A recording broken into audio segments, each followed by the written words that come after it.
All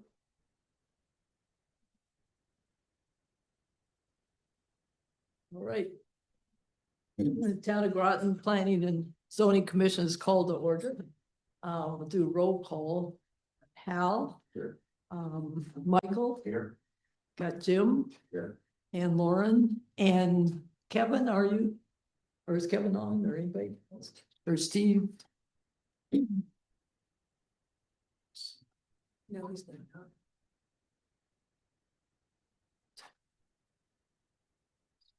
There are, okay, so there's somebody online. Is this? So for the time being, Lauren, if you could be seated, I guess for Kevin and about Jim, you for Steve, so you both be seated. And if somebody comes in, then Jim will stay on and Go to attendees. because just I try to be fair. Okay. All right. All right. He's not online. Okay, good, thank you.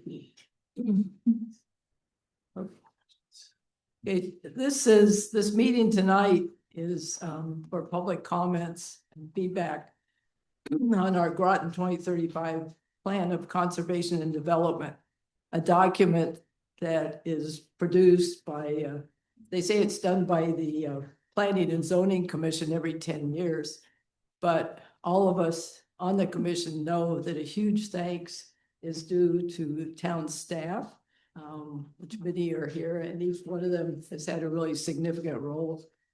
And thanks especially to John and to Deb for their leadership. And then also our consultant, Horsley Winton, who is also here tonight. And then each one of the commissioners, because you all did a tremendous amount of work, spent a lot of time at meetings and a lot of time at home thinking about it and writing comments. So it's very much appreciated. It makes a much better product. For everyone who's here tonight, okay, here comes Kevin. So Jim, you were seated then. Okay, thanks, Kim. So if anyone is here tonight thinking that this is going to be a continuation of Tuesday night's meeting on a new zoning proposal, it is not. We're not going to discuss that. This meeting is only about the Plan of Conservation and Development, which has been online for quite a while. So, and we've had other smaller meetings before. So I just want you to know. And when you come up to give your testimony, if someone has already made the same points or some of the points you want to make, we'd appreciate it if you don't cover it again, just in the interest of time. So, okay. So at this time, I'd ask Hal Zod, our Secretary of the Commission, to read the public notice. Notice is hereby given that the public hearing at which parties of interest and citizens will have the opportunity to be heard, held on May 14th, 2026 at 5:30 p.m. in Community Room 1, Town Hall Annex 134, Groton Long Point Road, in said town, to consider the draft 2026 Groton Plan of Conservation and Development. A copy of the plan is on file and available at the office of the town clerk for public inspection. Copies are also available on the town's website and in the Office of Planning and Development Services. For more information, contact the Office of Planning and Development Services at 860-446-5970. Thank you. Okay, at this point, I'd like to ask staff if they introduce a few things. Yeah, sure. Thanks. So good evening, members of the commission. In a few moments, Jeff Davis from the Horsley Winton Group will walk you through the key chapters of Groton 2035 and summarize the work that really all of you have done over the past 18 plus months. The team here from Planning and Development really wants to thank all of you for your hard work on this plan and for attending the many meetings, workshops, outreach groups, focus groups, and other things that you've done to help put this plan together. As a reminder, Groton 2035 is our 10-year master plan, our vision for where you, the Planning and Zoning Commission, want Groton to go and to be over the next 10 years. This plan will be adopted by you. It is not a plan that is adopted by staff or the town council. We, the staff, work with our consultants to draft this plan based upon community input, what is required by law, with your direction. You tell us to include and what to remove from the plan. This plan will not make any changes until the recommended actions are implemented. It merely sets the tone, the vision for the direction of the town. The really hard work comes after the adoption of the plan when we work to implement this plan. It is also sad to say that many items in this plan will likely not be implemented in the next 10 years due to community opposition, lack of staff time, or funding gaps. Before I hand this over to Jeff, I do want to briefly highlight something that is just as important as the plan itself, the extensive outreach and engagement that did shape this plan. From the very beginning, well before the drafting started, you directed us to make a deliberate effort to hear from all parts of our community. That included focus groups, which many of you participated in. Thank you very much. Community conversations, a lot of you attended those. Surveys, meeting the people where they are, whether that was at events in neighborhoods or through partner organizations. You also participated in joint workshops with the Conservation Commission and the Economic Development Commission. We did an extensive outreach effort on this plan like we've never done on any other document that we've done or any other plan or project. We placed a special emphasis on reaching people who do not typically participate in planning processes, those who may not attend public meetings, but whose daily lives are directly impacted by housing, transportation, and community development decisions. This work that we've done didn't happen in isolation. It builds on parallel planning efforts like Climate Ready Groton, the Mystic Sustainability and Resilience Plan, the Parks and Recreation Master Plan, and our Meeting in the Middle Housing Initiative. Together, all of these efforts provided a deep and diverse pool of input that has been intentionally carried into this plan of conservation and development. And I want to acknowledge one kind of last thing that's really important for tonight. Many of the people that we heard from throughout the process are not here this evening, and we should not expect them to be. They're working, raising families, navigating housing challenges, or simply don't have the time or familiarity to participate in meetings like this. But that does not make their voices any less important. In fact, it's the opposite. True public engagement means meeting people where they are, listening to them and carrying their input forward, especially when they can't be in the room at moments like this. So as the commission considers public testimony and begins its deliberations, I encourage you all to keep in mind not only the voices you hear tonight, but also the many voices that contributed throughout this process, but are not necessarily represented in this room. This plan reflects everybody in the community, all 39,000 plus. Thank you. And at this point, I'll hand things over to Jeff to give his presentation and overview of the plan. All right. I get to hear out first. Judge you.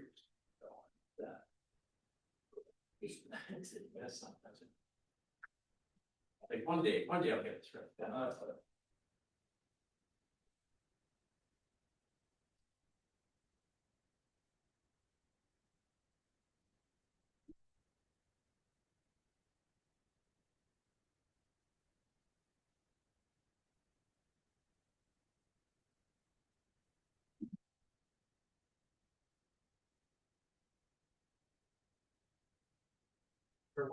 Yeah, well, let me get that.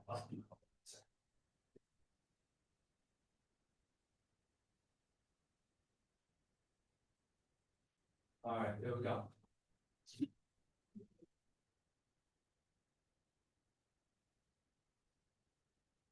I'm here. Wherever you want. Yeah. Or if you want to sit, so you. We can look forward these. Okay, you got the clicker? Awesome.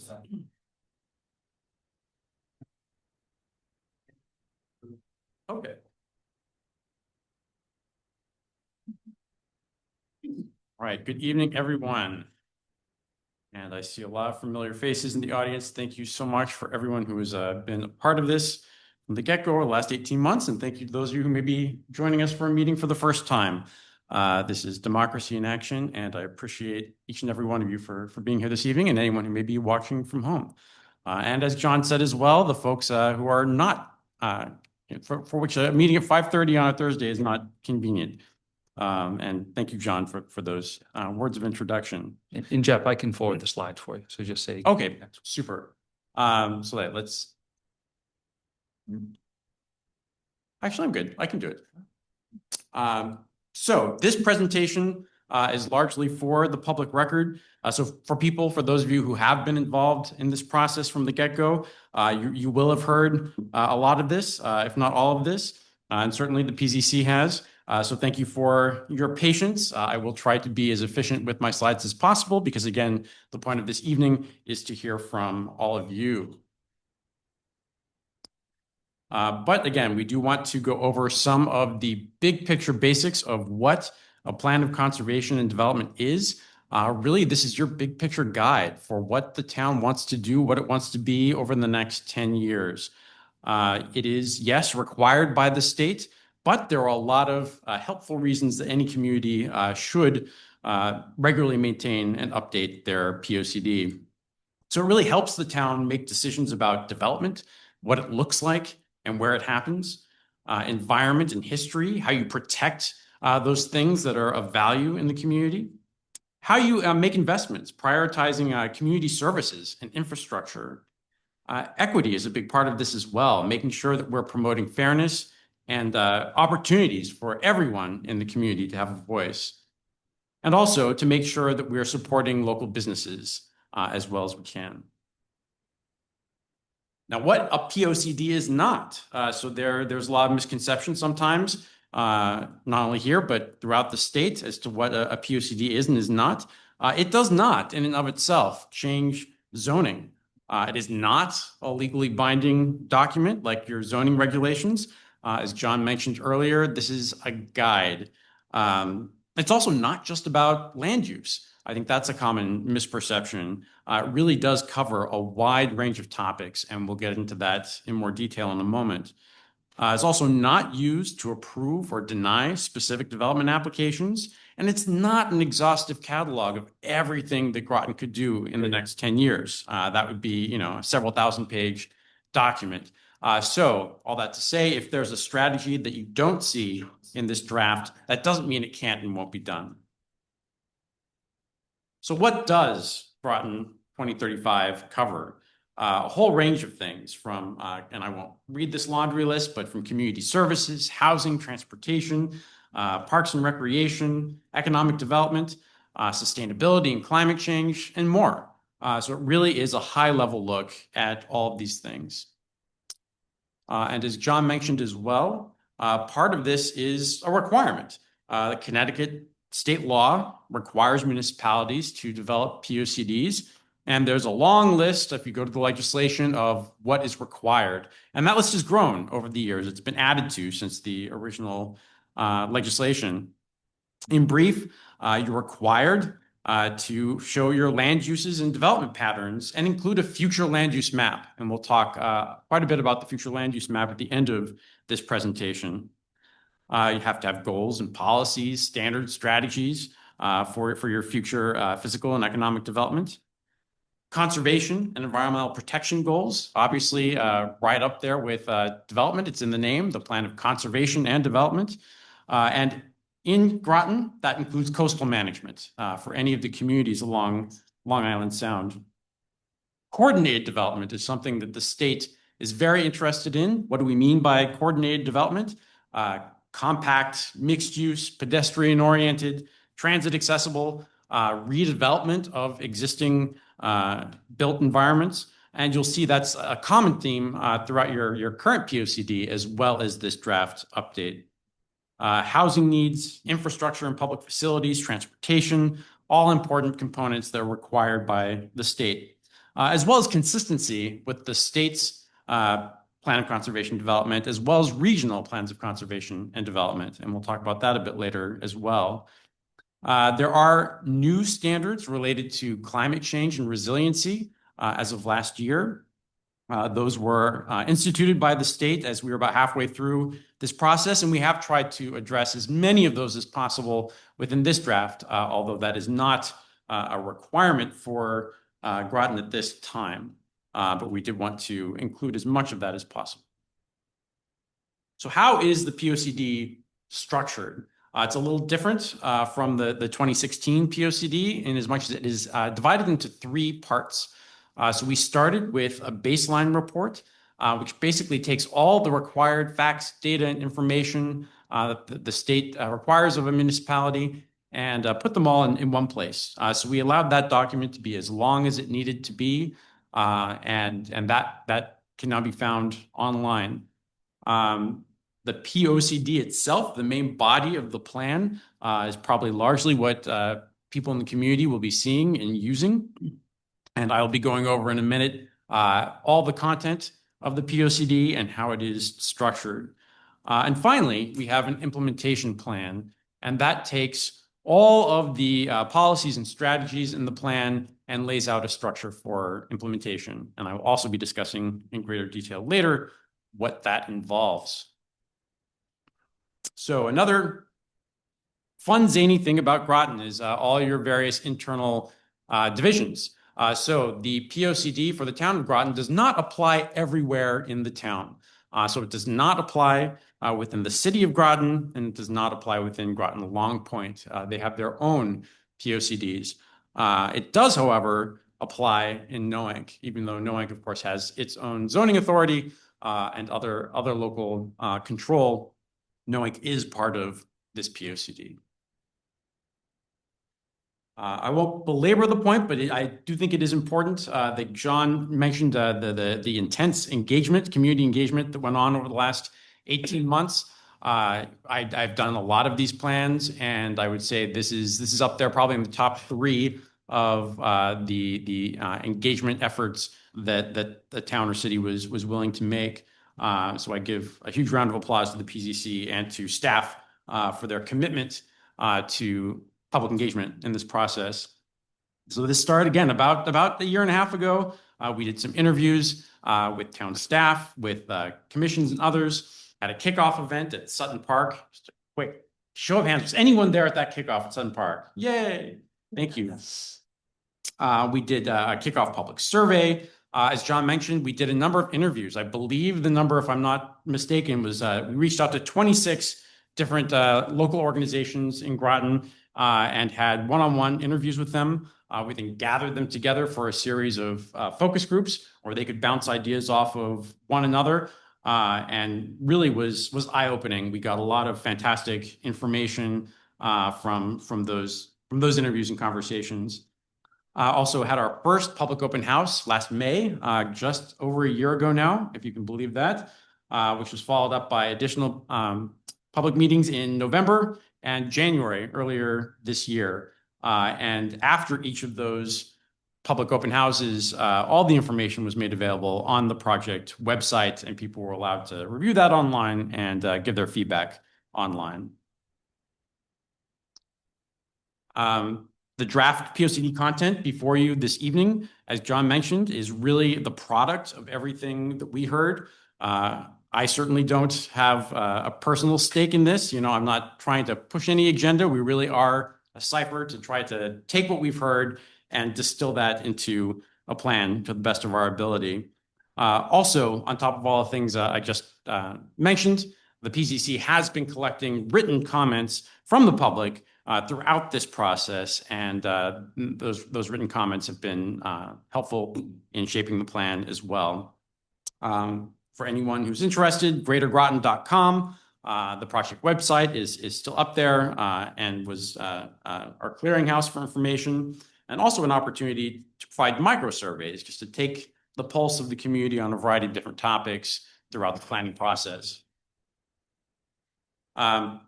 So just to highlight a little bit of who we talked to during those interviews and focus group meetings.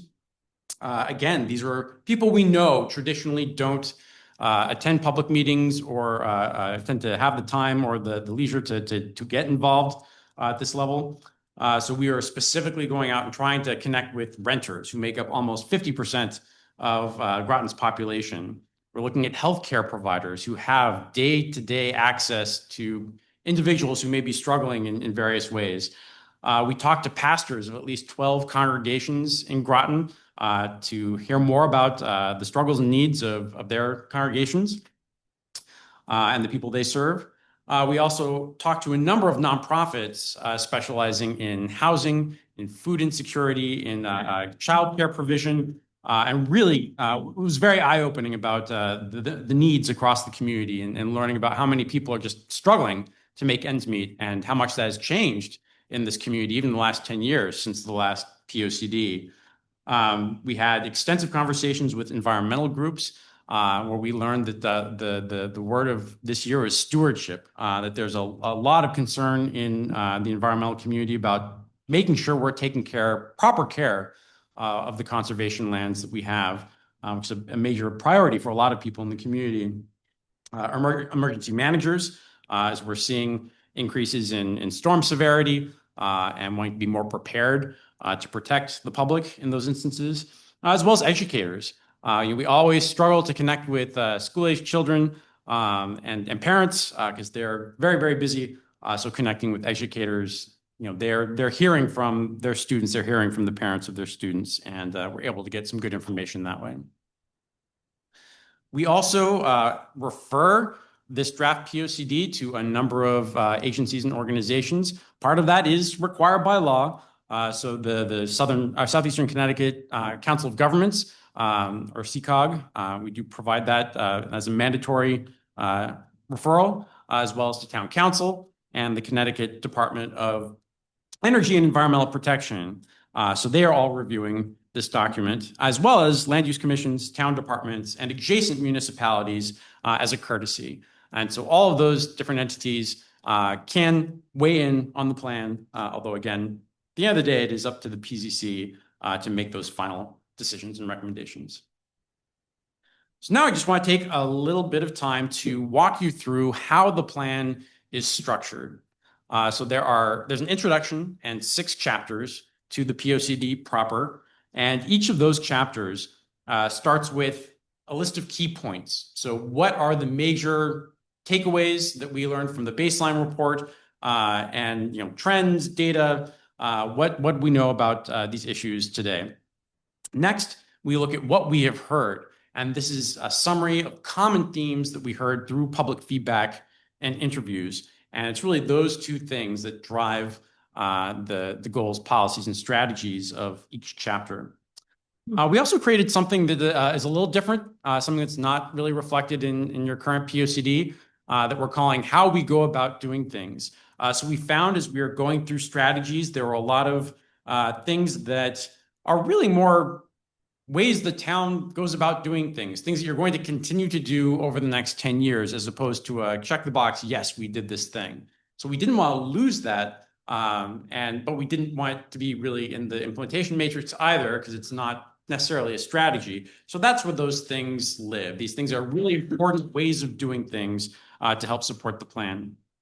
Of course, we have goals, policies, and strategies, which is the bedrock of any good POCD. And finally, each chapter has its own spotlight on resiliency. We wanted to make sure that resiliency was woven throughout the document, and not a standalone separate discussion. So the introduction starts with some context, how to use the plan, how to navigate the plan. It also states our vision and overarching goals. We have something I think is very interesting here as well, is principles for implementation, which is really a framework for ensuring that any new strategies that may come up over the next 10 years, that there is a decision-making framework that you can take that idea and say, does this meet our goals? Is this consistent with the plan?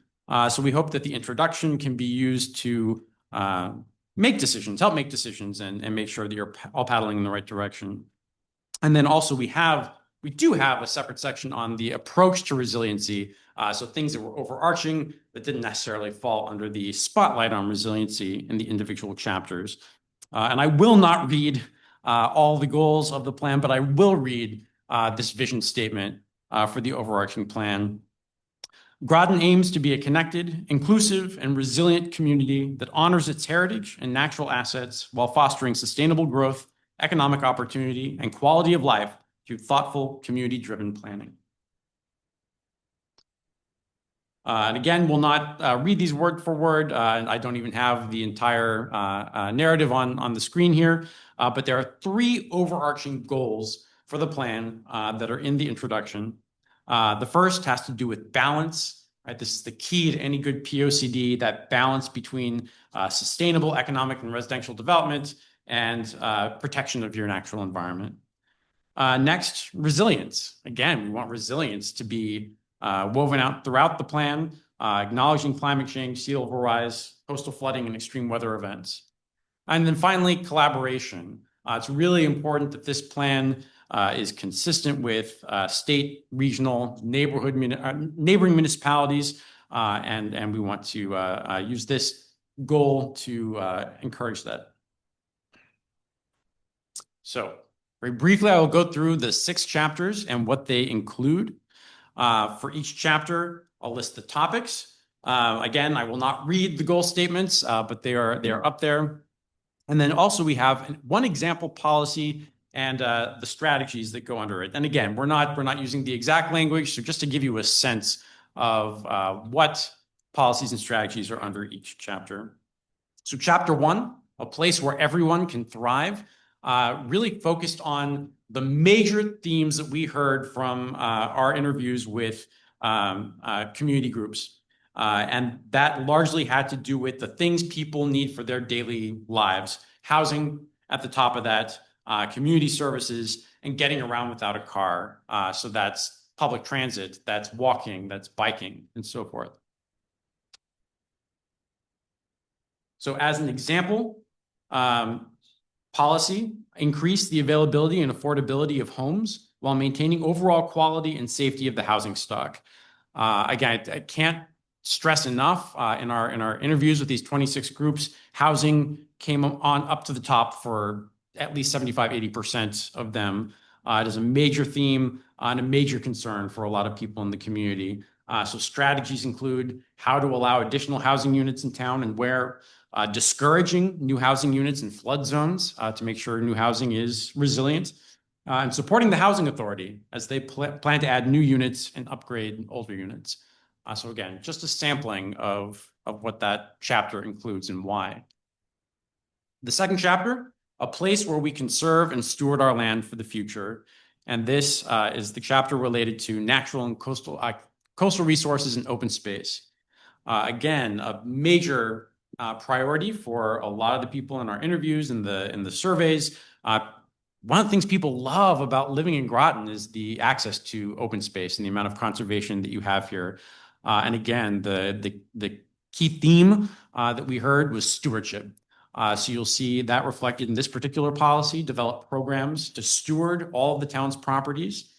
That includes implementing actions called out in the town's open space conservation plan, recently adopted in 2025, strengthening public access to the coast, ensuring that all town-owned trails are mapped, kept up to date, and easily available online, and expanding the role of the Town Park and Recreation Trail Coordination Committee. So really just making it more intentional how you maintain and steward your open space. Chapter 3, a place where our town grows responsibly to meet our needs. So this is the chapter that covers land use and economic development. An example policy, revitalize the downtown corridor to create a walkable area that includes new housing opportunities and public space. So again, another major theme of public engagement was the desire to have better quality commercial corridors throughout the community and to reuse what we have rather than building new.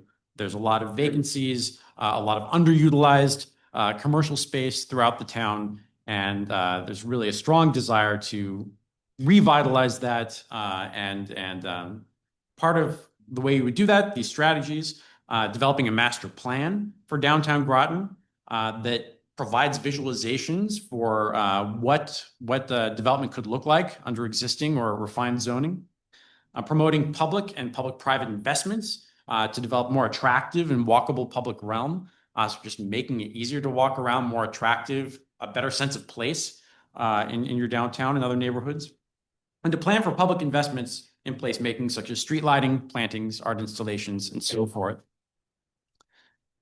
Next is chapter 4, a place built to last.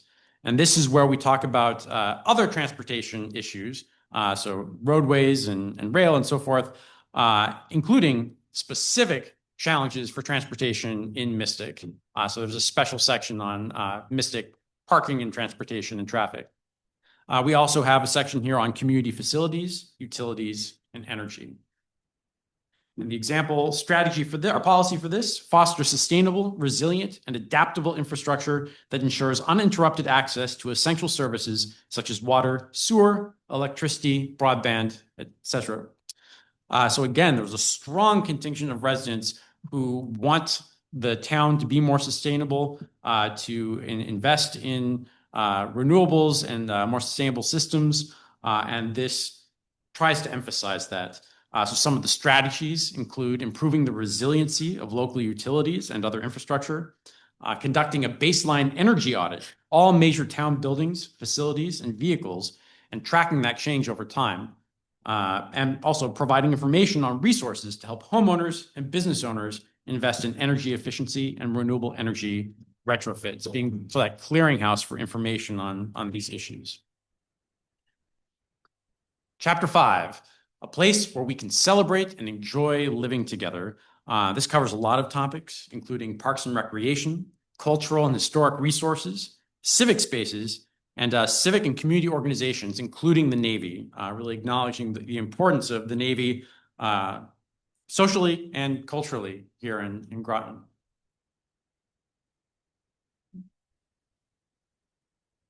It was working just fine. There we go.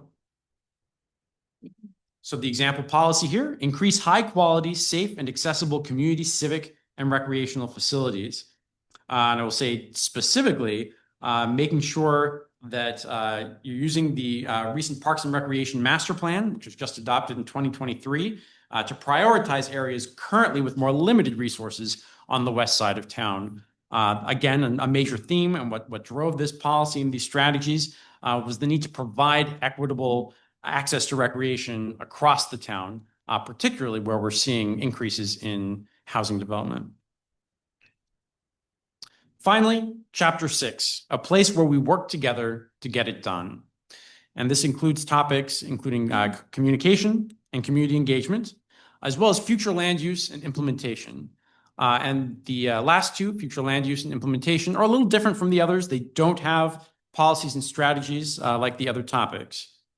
And we'll go over in a moment why. But in terms of an example policy for communications and community engagement, provide open and transparent communications and opportunities for community engagement across all levels of government. And again, I think that was a major theme from our public feedback, was a desire for more two-way conversation between the town and residents and business owners, that the town does a better job of communication, and that there are clear opportunities for residents and businesses to participate in government and local decision-making.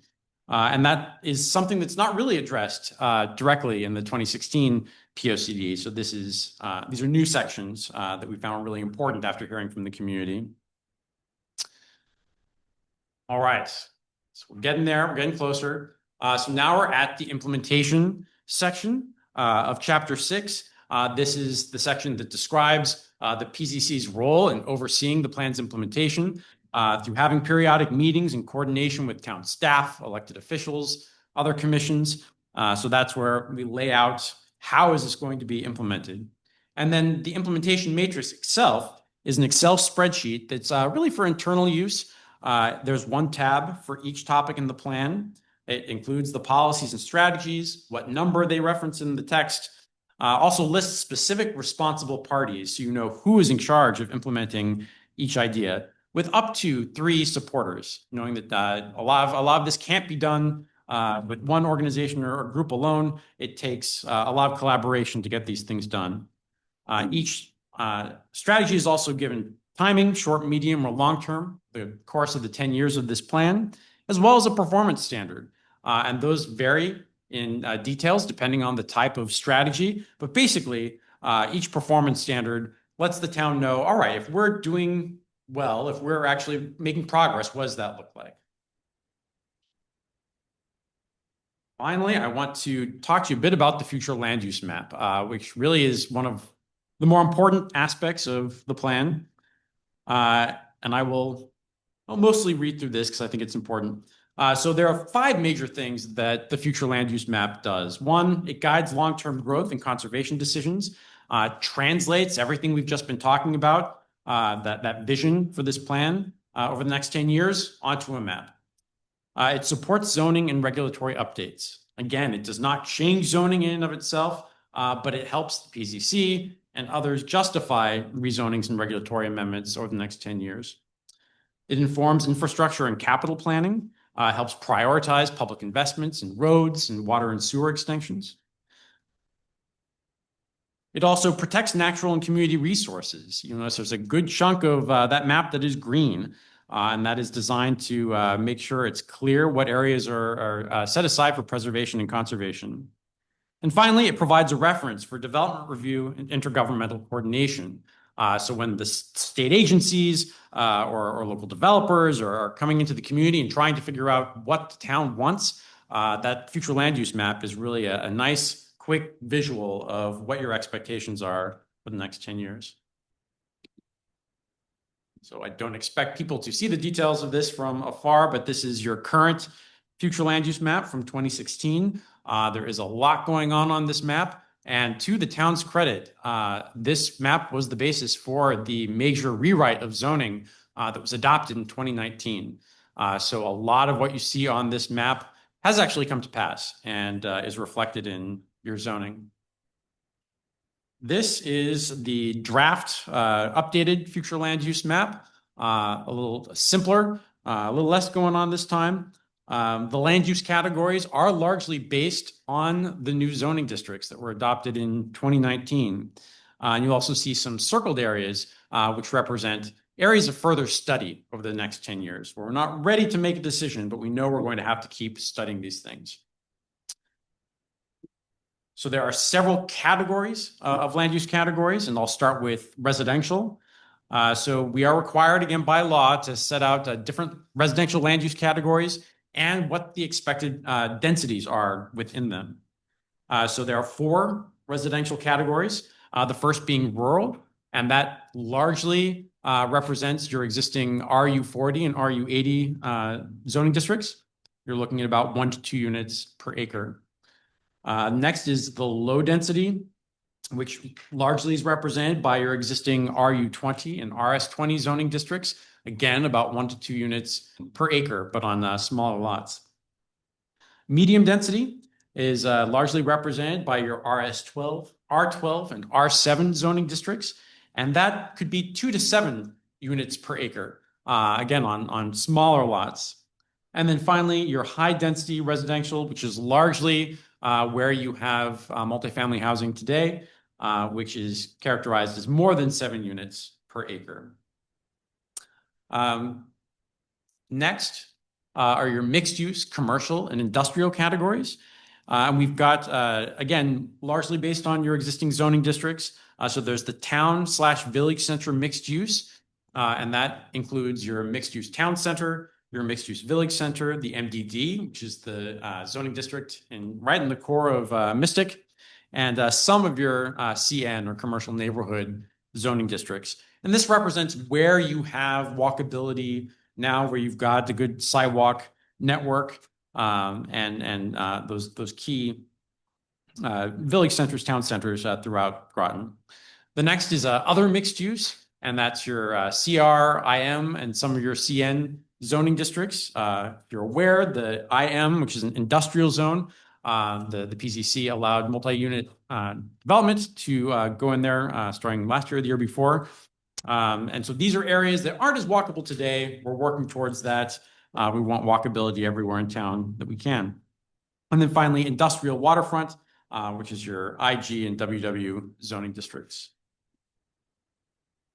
Lastly, your 2 last categories, government, institutional, and utilities. These are uses such as town hall, the town hall annex, schools, actively used schools, utility stations, and other institutional uses such as churches. And that's regardless of the underlying zoning. So that's all the blue that you see on the map. And lastly, the green category, which includes all of the current green zoning districts as of 2019. Plus, we have added larger scale permanently protected green space that has been conserved since these districts were adopted. And the hope would be once this future land use map is adopted, then those parcels can be added to the green zoning districts. All right. And then outside of those categories, as I mentioned, we have 4 areas for future study. One is potentially expanding the MDD. And again, that's that zoning district around Mystic that allows for mixed use and commercial development, moving that west over time, inland, particularly as sea level rise threatens area businesses. We want to make sure that there are areas where those businesses can migrate as need be. Next, adding a transportation hub. For those of you who may not be aware, we're looking at the region is looking at adding a train stop off Quantic Road, right in the middle of your mixed use town center area. So are there different things that the town needs to be preparing there? Are there different ways we should be approaching zoning to accommodate expected development to support a transportation hub? Next, future redevelopment of SB Butler and Clyde Chester school sites. So this plan does not set any standards for that, other than to say the town knows that we need to keep studying those sites and determining as a community what would best serve the town as a whole and the neighborhoods around them. And then similarly, the future redevelopment of the Mystic Education Center site, which of course involves not only the town and the neighborhoods, but the state as the current owner of that site. Finally, I mean that this time, finally, this is my penultimate slide. There are a couple other overlays on the future land use map. One, areas of climate vulnerability. And again, this is partly in response to the new state law, but also I think a really helpful thing to have on any future land use map.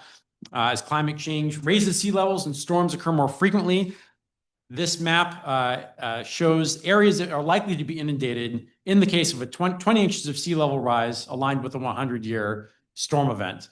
So those are areas, we're not saying don't ever build here ever, but we want to be mindful of anything that you're considering for these areas. And then lastly, desired vehicular roadway connections. And these are dashed lines on the map that represent rough pathways for new roads that should be constructed should developers propose development within these areas to help alleviate traffic congestion that may occur with that development. All right, I'm finally done talking. I'm so sorry that took so long. Again, this is for the future public record, as well as for you all, but a huge thank you to everyone who's participated in this effort to date. It really has been a tremendous effort, not only the people who showed up voluntarily, but the people we were able to talk to one-on-one, and it's been really my privilege to work on this and turn it back over to the PCC. Thanks a lot, Jeff. Do you have anything else, Deb, before we? Yeah, appreciate your explanation of the POCD. Very nice, concise, but thorough. And now it's going to be time for members of the public who would like to give a oral statement of their thoughts, whatever on the POCD, to come forward. Just to say this once again, this is for the Plan of Conservation and Development. This is not a continuation of Tuesday night's meeting or dealing with that topic. This is something completely different. So when you come up to give your written testimony or oral, please give your name and address. And if someone has already addressed the same issues, in the interest of time, we'd appreciate you moving past that and continuing on with your comments. So, okay, if the first person would like to come forward.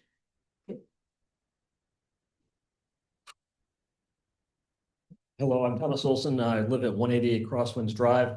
I'm a member of the Groton Conservation Commission, Vice President of Tri-Town Trail. I'm also a committee member for Groton Open Space Association.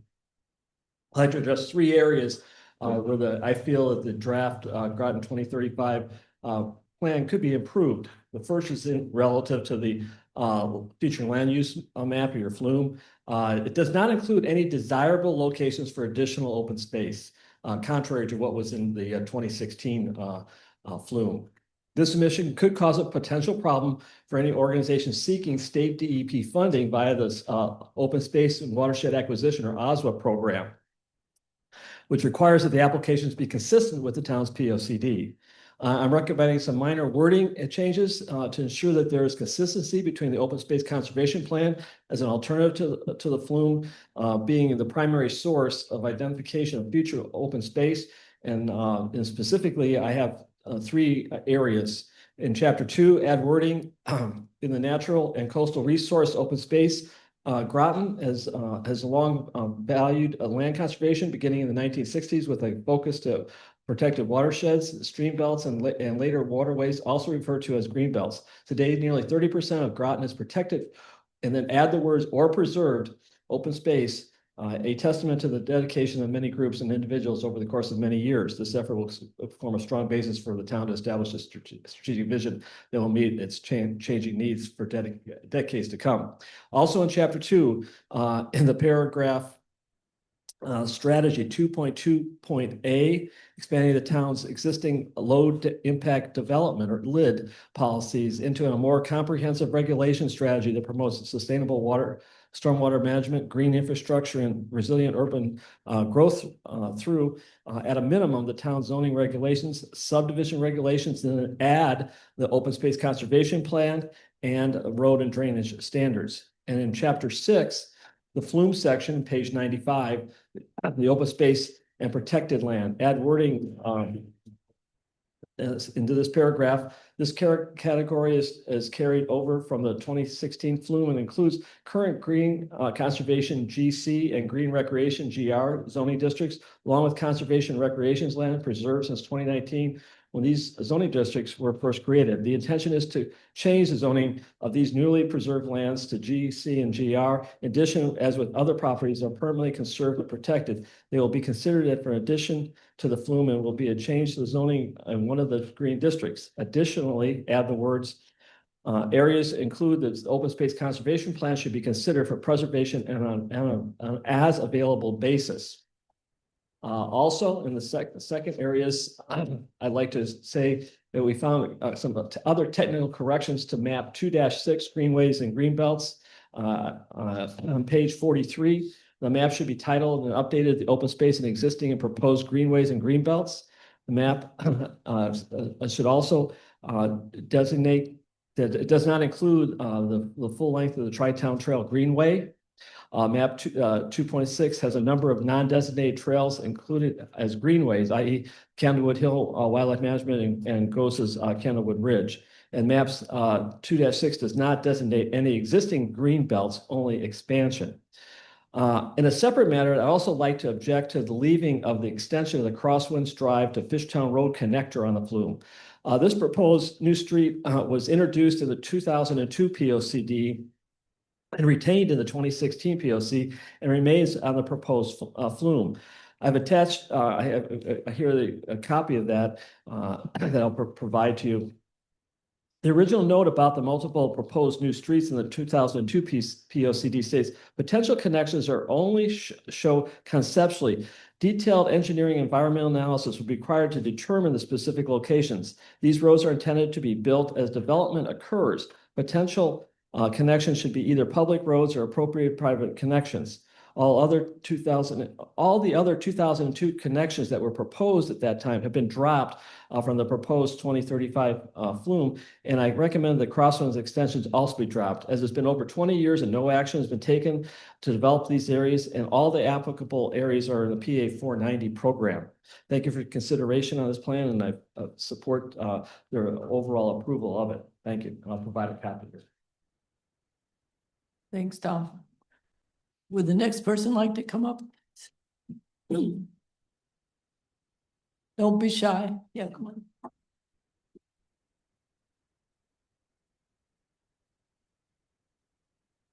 I am shy, but that's all right. My name is Jessie Stratton, and I live at 31 Spring Street in Groton. I appreciate the opportunity to comment on this draft POCD. I have followed the process for well over a year at that first meeting, but most of my comments have been related to increasing resilience in the town. One of those recommendations in that process is relevant to your work as the Planning and Zoning Commission, which is to not just discourage, but to prohibit any new non-water dependent uses in any AE and VE FEMA zones in the town. Sea level 20 inches above, water dependent uses, fine, but we don't need to be worrying about new residential things in those areas or restaurants even. I will reiterate that at next week's meeting or 2 weeks meeting on the climate action plan. But I wanted to focus on a couple of other things or omissions in this plan that seem at odds with other stated priorities and activities the town may be pursuing.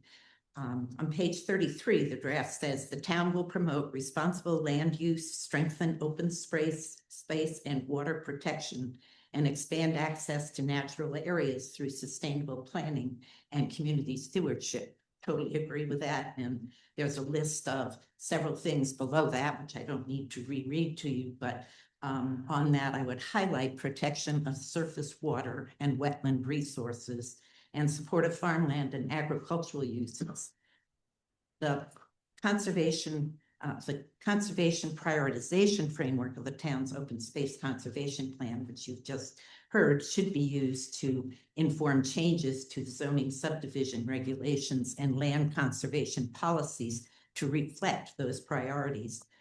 Despite those statements through the thing, and I have looked in vain, I see no mention in the document of the importance of the Water Resource Protection District's critical role in protecting the drinking water supply for Groton residents. I think it's important to cite that specifically and to say that the restrictions engaged involved in that or incorporated into that should apply and not be changed.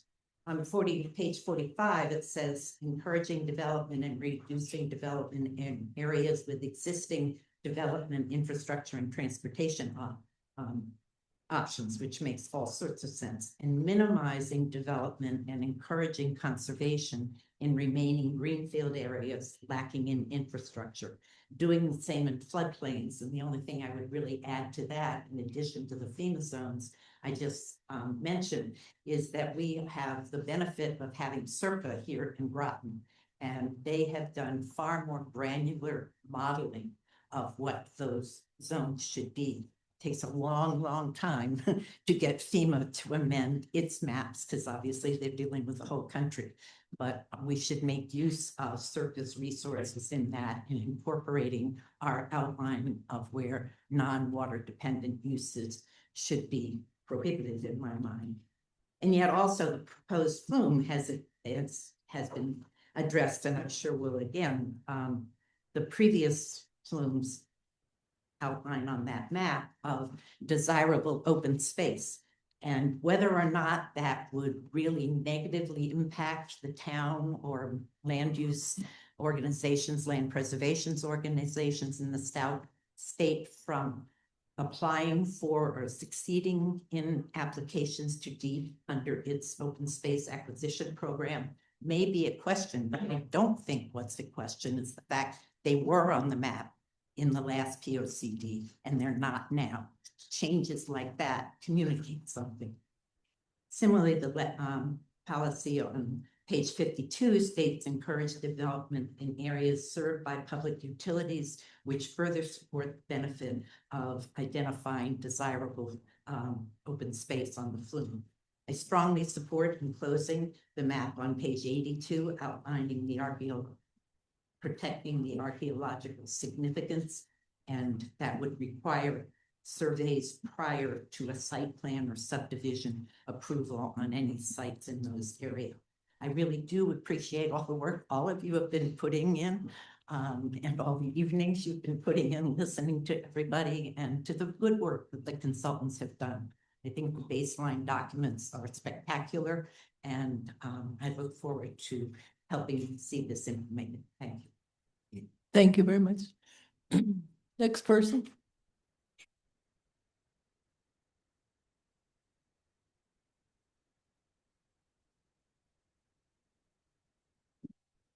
Good afternoon, everyone. My name is Ava Scrivener. I'm here today to represent graduate students who work at the University of Connecticut Avery Point campus in the Department of Marine Sciences. My colleague Chloe Mueller recently spoke at the May 5th Town Council meeting. As a group, we are strongly in favor of expanding housing options in Groton, and we wanted to present our perspective to be considered in the continued development and adoption of the POCD. Most of the more than 60 graduate students at UConn Avery Point are PhD students who have a 5 to 8 year residency in the area and would love to live in Groton, but often cannot afford to. Graduate students at UConn Avery Point experience many barriers to obtaining affordable housing in the town of Groton, including 1, being rent burdened, spending 30% or more of gross income on housing costs, including rent and utilities. 2, often needing a cosigner to obtain a lease. 3, encountering house rentals specifying no roommates or looking for families or couples, which makes them inaccessible to students. And 4, competing for limited housing with people employed by Pfizer, Electric Boat, and Subbase New London, who often have higher salaries than UConn graduate students. We recently conducted a campus housing survey, and it was revealed that over 70% of UConn Department of Marine Science graduate students had trouble finding affordable housing in proximity to the Groton campus. In the anecdotal response section of the survey, we got a number of stories from students. I have some examples below. One student reported, "I moved in with a roommate into an apartment in a multifamily home outside of Groton because the situation was much more affordable than living alone in town as a graduate student." Another student reports, "My salary does not increase enough each year to match the increasing rent in Groton." And lastly, I have had to rely on outside sources beyond my paycheck to cover the cost of groceries, as well as use my savings to afford to live near campus, which has become unsustainable. With all this being said, expanding middle housing options such as accessory dwelling units, cottages, duplexes, townhouses, and mixed-use buildings benefits graduate students by providing more housing options.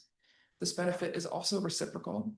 Graduate students at the UConn Department of Marine Science recently in the 2025 to 2026 fiscal year brought in $9,742,247 in research awards.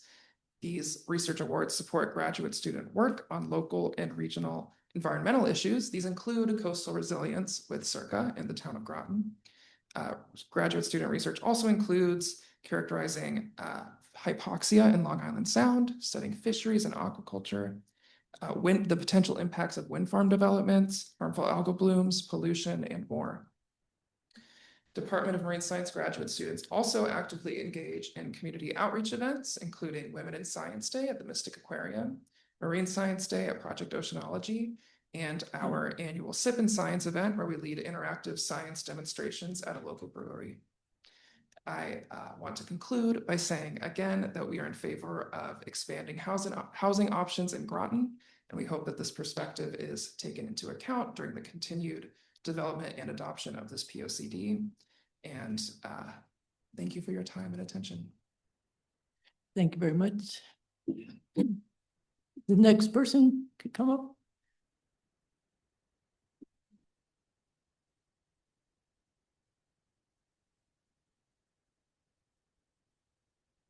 Hi, my name is Dr. Kara Manning, and I live at 73 Lytton Avenue. I've rented in Groton for the past 4 years, and I work in Groton as professor in the Marine Sciences Department at Avery Point. So you just heard from some of my colleagues here, but the views that I'm expressing tonight are my own. To the Planning and Zoning Commission, I first want to thank you for your service to the community. I understand that serving as a commissioner is a time-consuming volunteer position, and that this is your second public hearing of the week. So I appreciate you being here to listen to all of us. I respect that you choose to serve on the commission because you care deeply about our community. After watching Groton Town Council and Planning and Zoning Commission meetings over the past year and attending public meetings, I've realized that the decision makers in this town rarely hear public comments from the many residents and workers who would benefit from zoning changes to increase housing availability and increase the variety of housing types in our region. Tonight, I raise my voice as one of the many people who is negatively impacted by the regional housing shortage. Tonight, residents are asked to provide comments on the Groton 2035 Plan of Conservation and Development. As I understand it, the original draft of this plan recommended increased residential densities in the future land use map as compared to the 2016 map. I am aware that at the February 5th, 2026 Planning and Zoning Commission meeting, the commission voted to keep the residential densities in accordance with the 2016 Plan of Conservation and Development Future Land Use Map. As a result, the densities listed in the Groton 2035 Future Land Use Map that we just saw were reduced. I respectfully urge you to reconsider this decision and approve the higher densities that were recommended by the town council, which I understand are the densities that were in the original plan before it was modified by the Planning and Zoning Commission. Specifically, 2 days ago, the Groton Town Council voted unanimously, 7-0, to include the following residential zoning designations on the future land use map, which are higher than the ones that we just heard. Low density would be 2 to 4 units per acre or up to 7 units per acre on public sewer and outside of the floodplains. Medium density being 3 to 15 units per acre, and high being more than 15 units per acre. I support these revisions to the future land use map. It's critical for the town to have an up-to-date land use map and to address current and future housing needs given recent state legislation, including House Bill 8002, which require towns to adopt housing growth plans and demonstrate that they are addressing the statewide housing shortage in order to receive certain types of state funding. I feel very strongly that higher density for housing, including increased availability of missing middle housing, is needed in Groton and New London County more broadly. For the past 4 years, I have unsuccessfully tried to buy a home in New London County. According to the real estate brokerage Redfin, in February 2026, there were less than 600 homes for sale in the entire New London County. 14 years ago, in February 2012, that was 2,400, so 4 times higher. Over the same period, the median sale price in New London County has doubled from $180,000 to $350,000. Since I moved to Groton 4 years ago, the market rent for my apartment has increased by 50% or $700 per month. For those of you who have made a housing payment at some point in your life, how would you feel if your housing payment increased by $700 over 4 years? This situation is the reality for many of your neighbors and many of the people that are in this room tonight. Connecticut state legislatures have repeatedly failed to pass legislation that would ban no-fault evictions, despite widespread support during the current 2026 legislative session that just closed. Therefore, in Connecticut, landlords can still choose to not renew a lease for any reason. State legislatures have also repeatedly failed to pass legislation capping annual rent payment increases, and as a result, most renters have been subject to rent payment hikes that vastly exceed inflation over the past several years. Lack of housing availability coupled with new regional employment opportunities has forced people who work and learn in Groton to commute farther distances, contributing to air and water pollution and the proliferation of new businesses in Groton that cater to commuters rather than residents. I am deeply committed to environmental conservation. In fact, I have committed my whole entire career to teaching the next generation about environmental issues, and I lead a lab employing researchers who study environmental issues, locally and globally. As a conservationist, I want to live close to where I work, have a small home on a small lot, and enjoy recreational activities on public lands instead of in my private backyard. I encourage the Planning and Zoning Commission moving forward to support innovative housing solutions that allow homeowners to have smaller lot sizes as the average household size in Groton continues to decrease. Thank you for listening to and considering the challenges faced by one of the many people who is struggling with the regional housing shortage. Every municipality in Connecticut, including Groton, has a responsibility to contribute substantially to increasing housing that meets the changing needs of our residents, our students, and our workforce. Thank you. Kara Manning. Thank you very much. The next person, come up, please.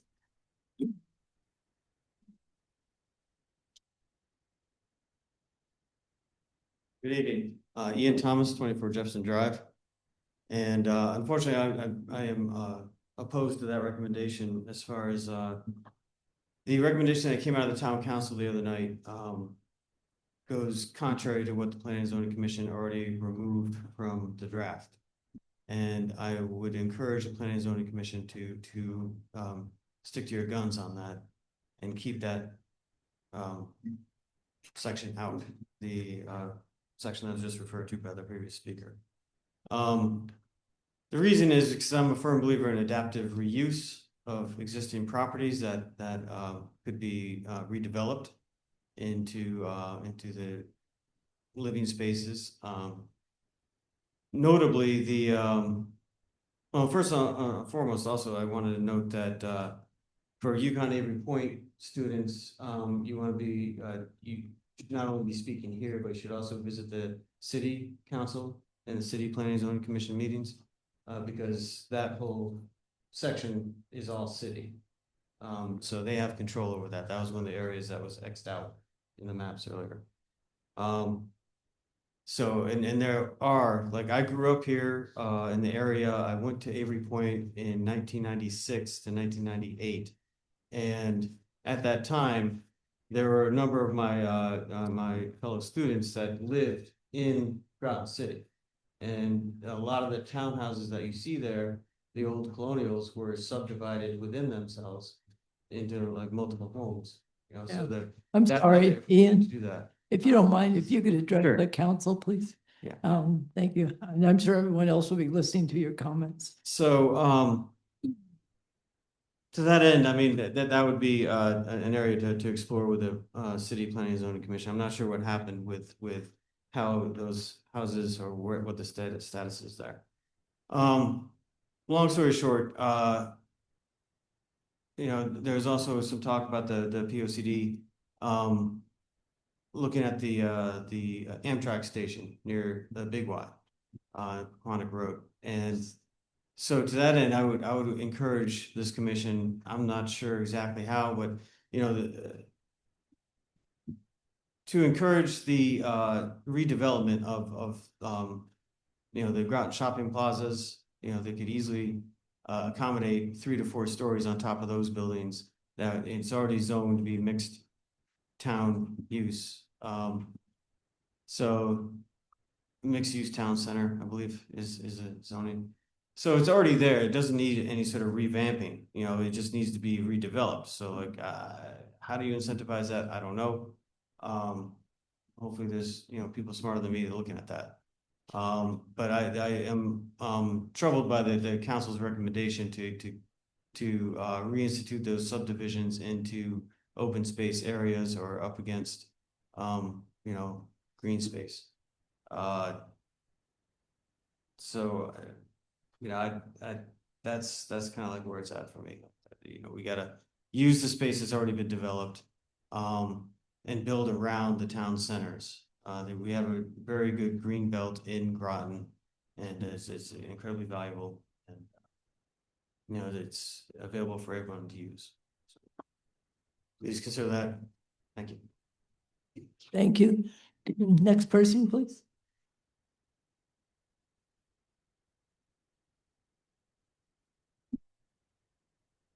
Good evening, Dave Good, 4 Tompkins Street, New Groton.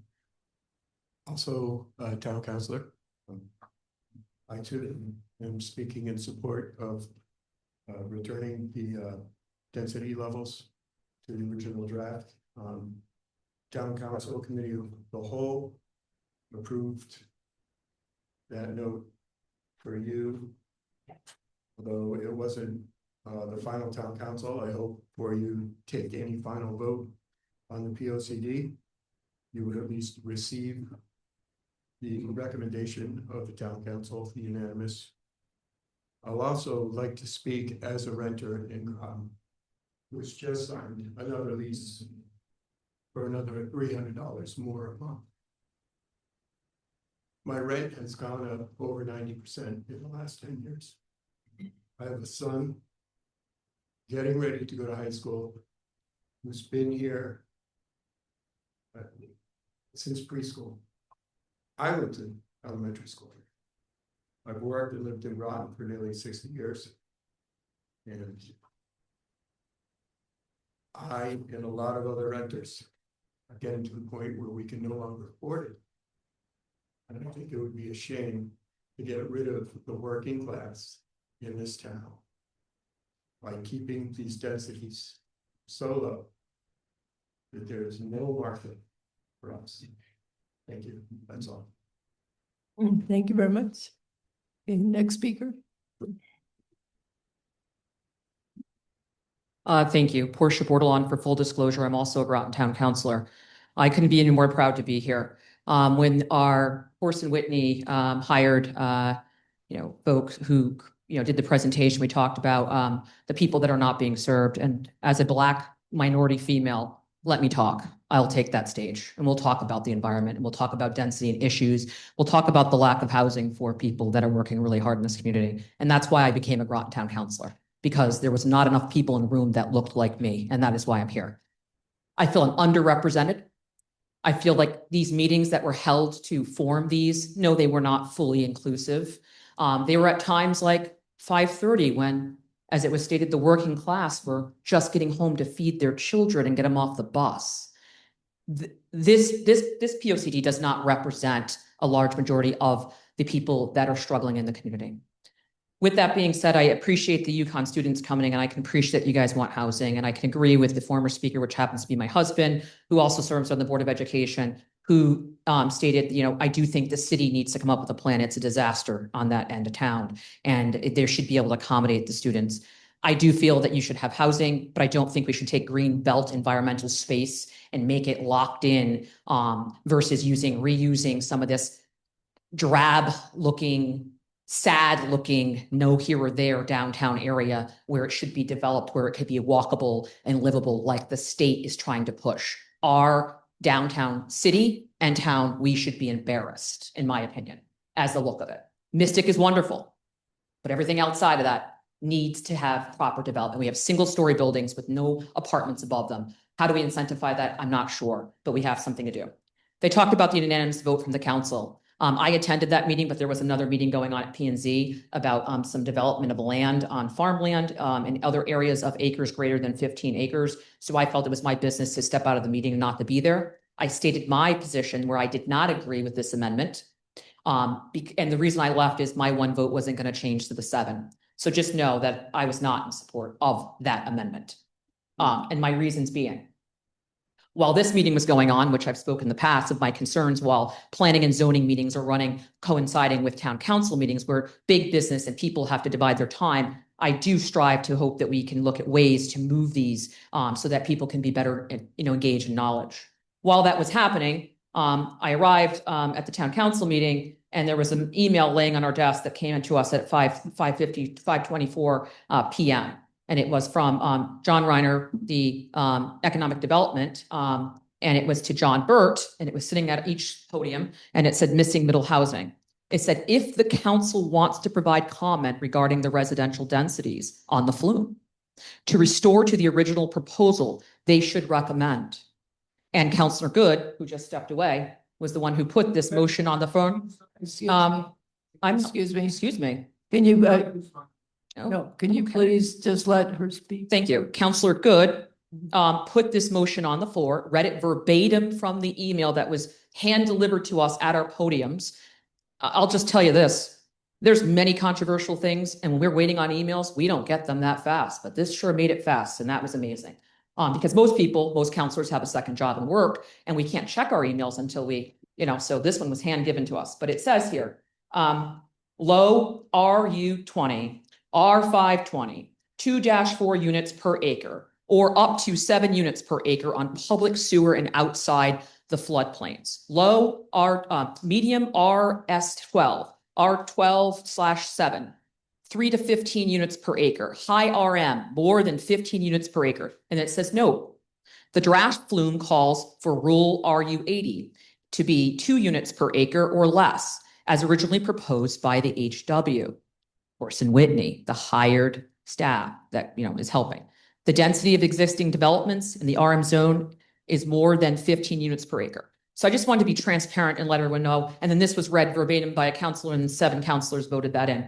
I have concerns with that. I think planning and zoning pulled this out, and I feel, it's been mentioned at many meetings that people were concerned that this got pulled out, and I just don't support it. Again, looking at this in our area, I too am an environmental person. I'm very driven.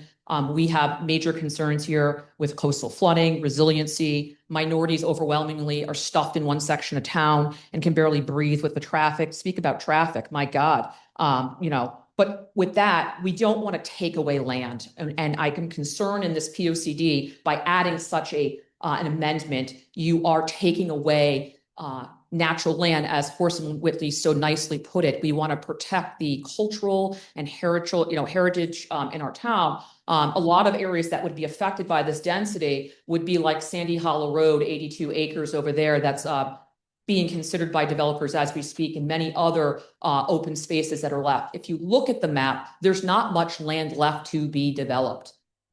Just because it's there doesn't mean we should. We have an obligation in this town, and I want to, if everyone wants to live here, sure, pile in.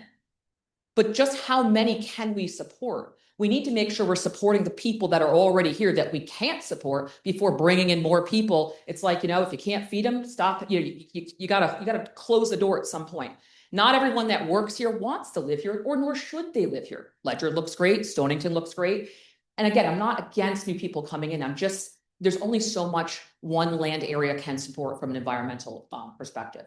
So I encourage that this POCD should be more supportive of looking at already, tore down land that's already been infrastructured and built and sewered, and, keep some of that protected space so people have a natural sense of home and environment and protection.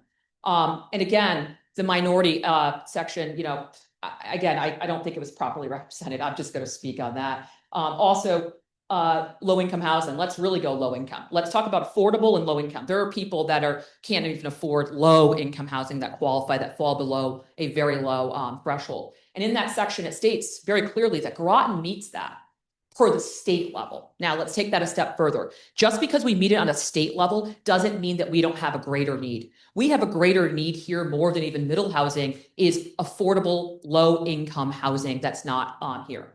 The other concern is all of our low-income housing is all wrapped into one section with a stamp on it. When you walk through the door, everyone that lives in that section, when you walk in and you say you live in Brantford Manor or certain sections of town, people say, oh, you live in low income. And those people feel that pressure and that stigma. We need to look at ways that we're trying to protect and encourage development that makes these developers come in that don't wanna, that's the biggest thing. They say it's down to money. The developers come in and they want to make the most money by the most units. And so they can't afford to put low income in there. You look out west, it's a mixed use income structure where you'll have more than 10% of the units be affordable, true affordable low income, middle income, and upper income. And that's how we fix it, because it takes away those stigmas that are associated with the low income section of town. And I don't feel like that's addressed in here, but it says we meet it. And they also count military housing. That shouldn't even be included in it. We should strive for better than what the state runs, right? Why do we have to align ourselves with the state? If we truly care, we'll go above and beyond that, and we can do such things. And I think we should. And again, if we want to capture the low income, minority, and military. I will also speak from a military perspective. I have two sons serving in the United States Navy, both that are stationed here in Groton. My husband was, my father-in-law was. We were a true military family that was also brought under the POCD, and there needs to be more done for that as well, and the protections of that. With that being said, I hope that you do not consider this text amendment, this amendment that was sent by the council. I thank you for pulling this out, and I hope that you remain to keep that out. I am concerned for the remaining, I think it's like 10 to 15 parcels that are greater than 15 acres that is going to encourage people to move to this big density zoning, which could have a catastrophic impact on our town for many years to come. Again, just because people want to be here doesn't mean that we need to become New York City. Thank you. Excuse me. Thank you. Next speaker, please.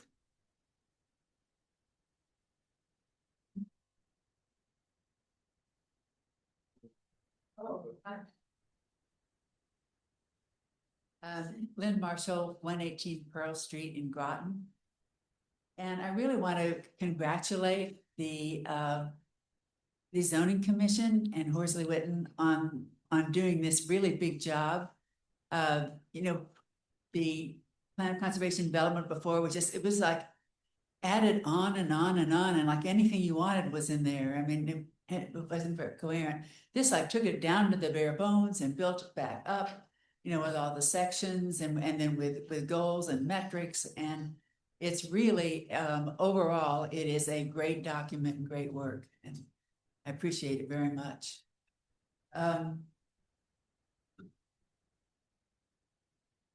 One point I want to make is, as the density increases and we try to make Groton more beautiful, design standards are going to be really important. And on walking tours, one thing that was emphasized and that John Reiner continued to emphasize is that 2, 3, and 4 family buildings may look like single family homes. And whenever he talks about increasing density, he brings that up. Is that a goal for Groton? Will it be applied to all neighborhoods? If not, which ones? Will all new builds have design standards? Mystic and Noank are repeatedly cited as being beautiful. Well, what makes them both beautiful and interesting is that there is a wide variety of sizes and styles. What holds them together is that there is enough consistency of style to be cohesive and to appear harmonious with each other. Will cookie cutter developments where houses are minor variations on a common theme be allowed?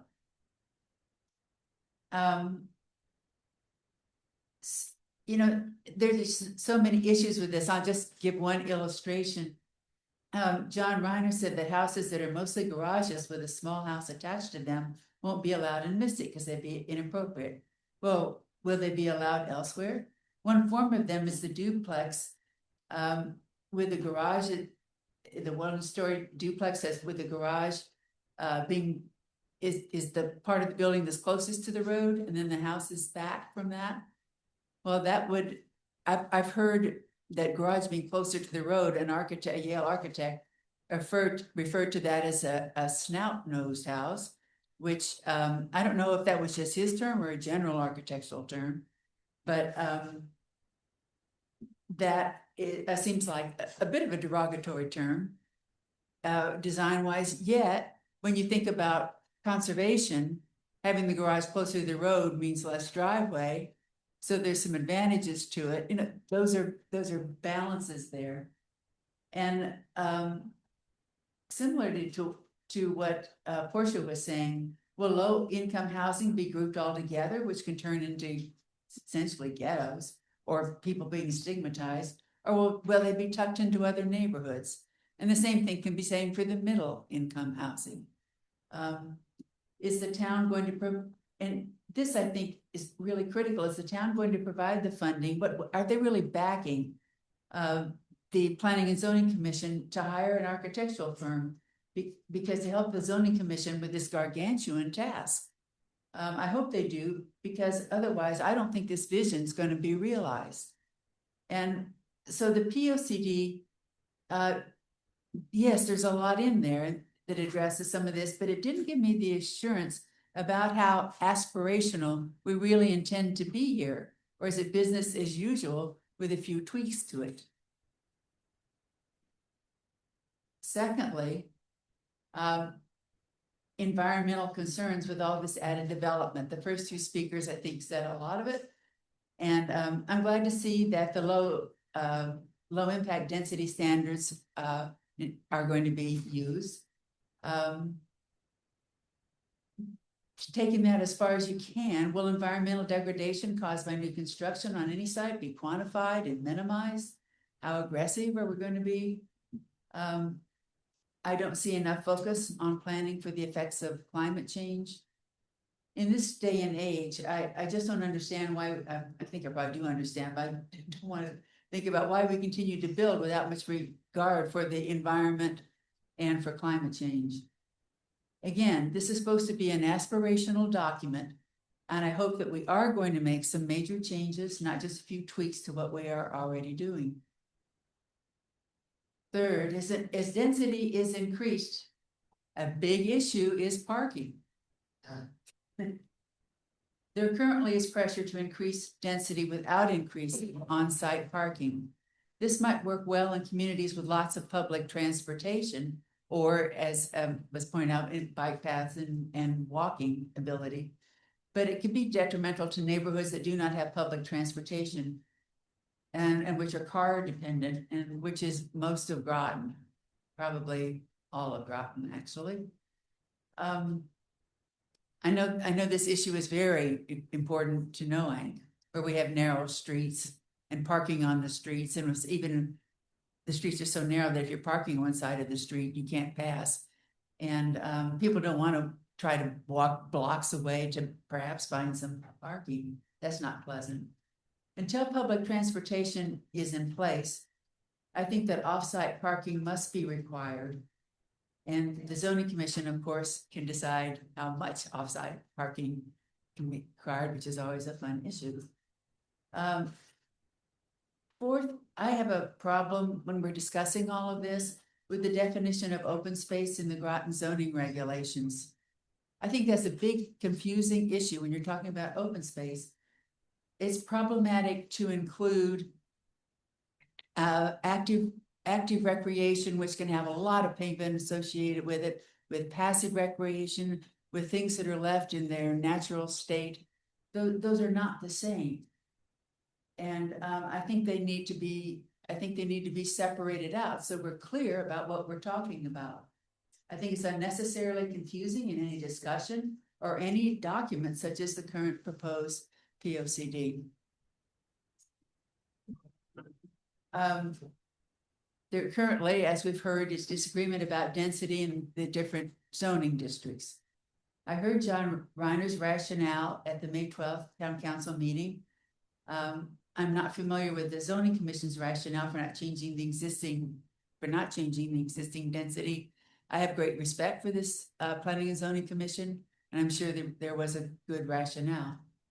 I will say that density certainly should not be increased until the improved design standards and the improved environmental standards that include the effects of climate change are in place.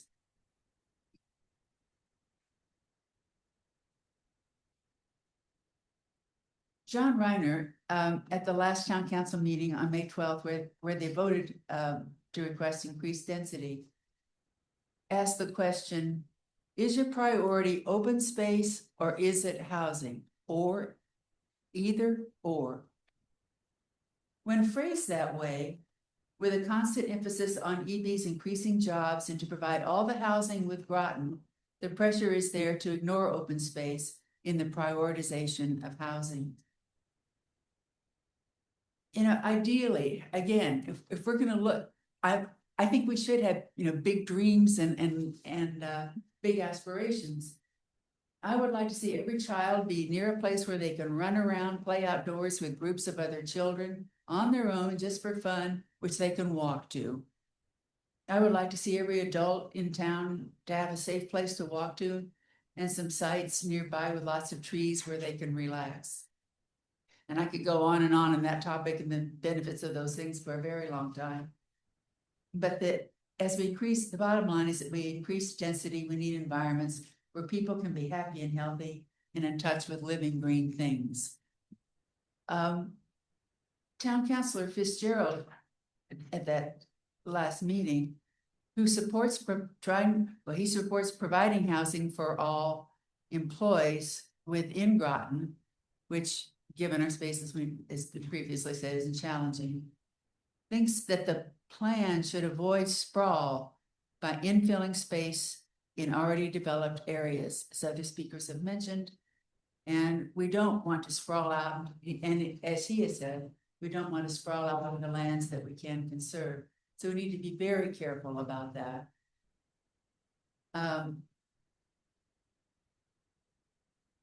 Finally, after listening to Attorney Sweeney last Tuesday night at the Planning and Zoning Commission, I think we have emergency in town in terms of what can be developed now.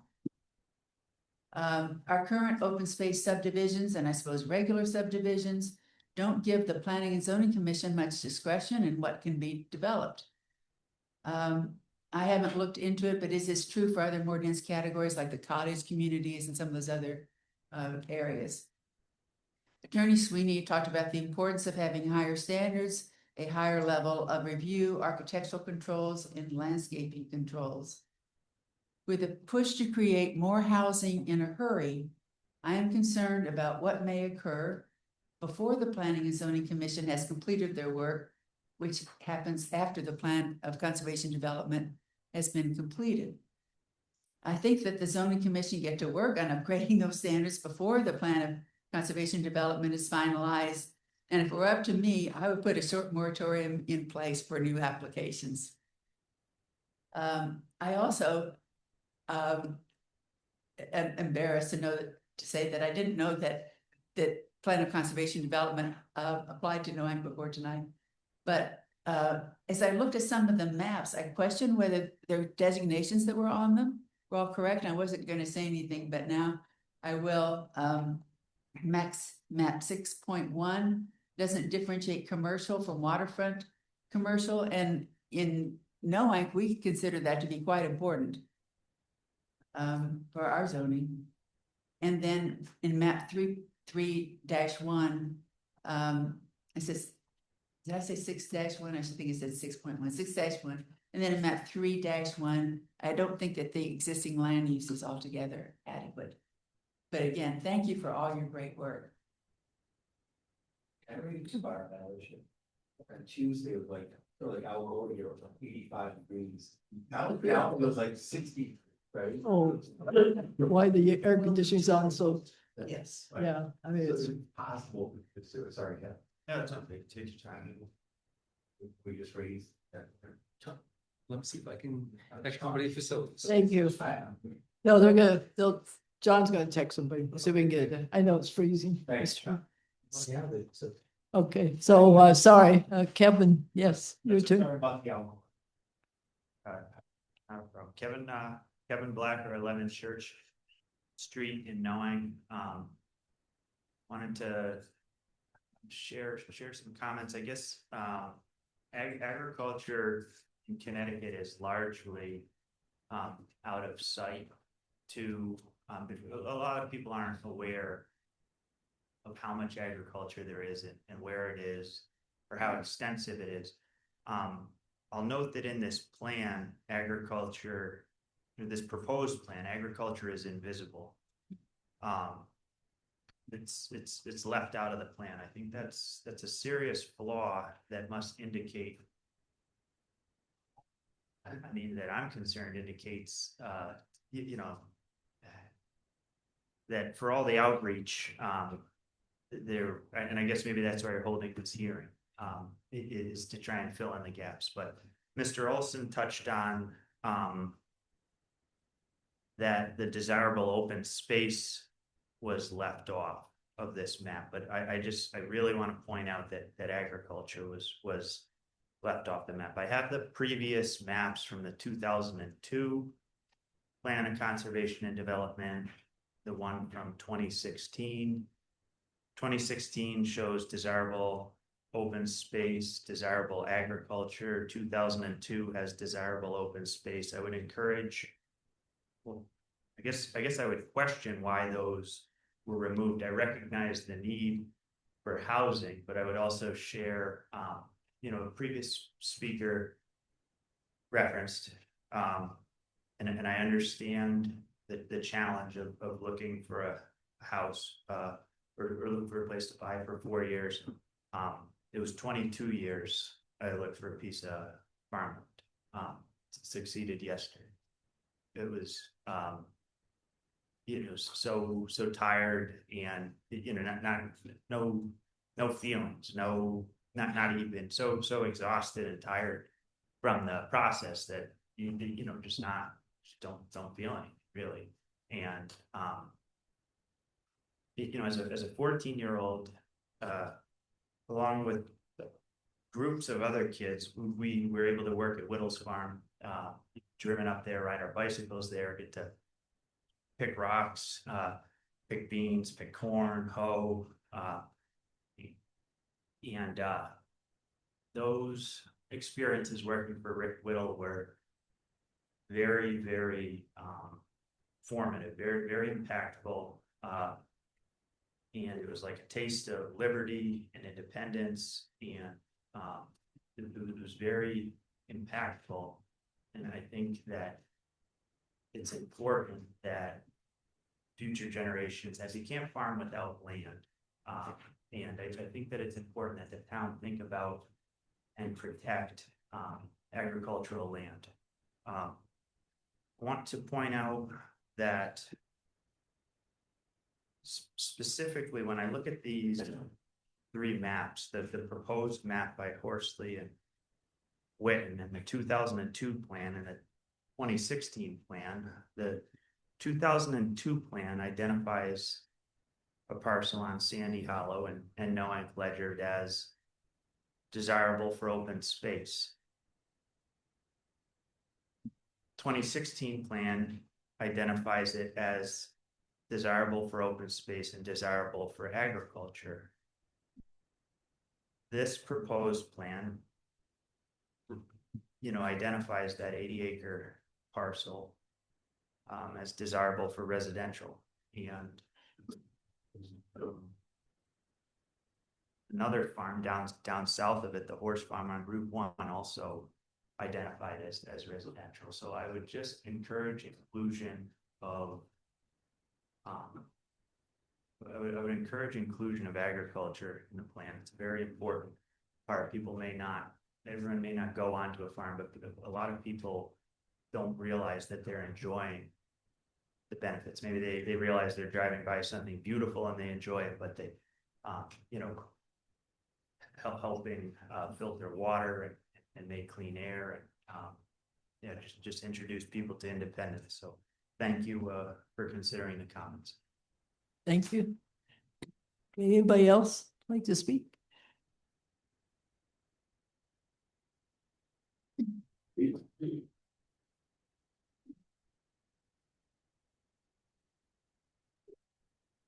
Hello, Shane Gulick, 68 Daniel Brown Drive. I'd like to address one of the things that a lot of people are pointing to is all the hiring that EB is doing, and that points to an immediate need for all this extra housing in the area, and it's not necessarily true. So EB's goal is to hire 8,000 people this year and 8,000 people again next year, and probably continue that trend for a while.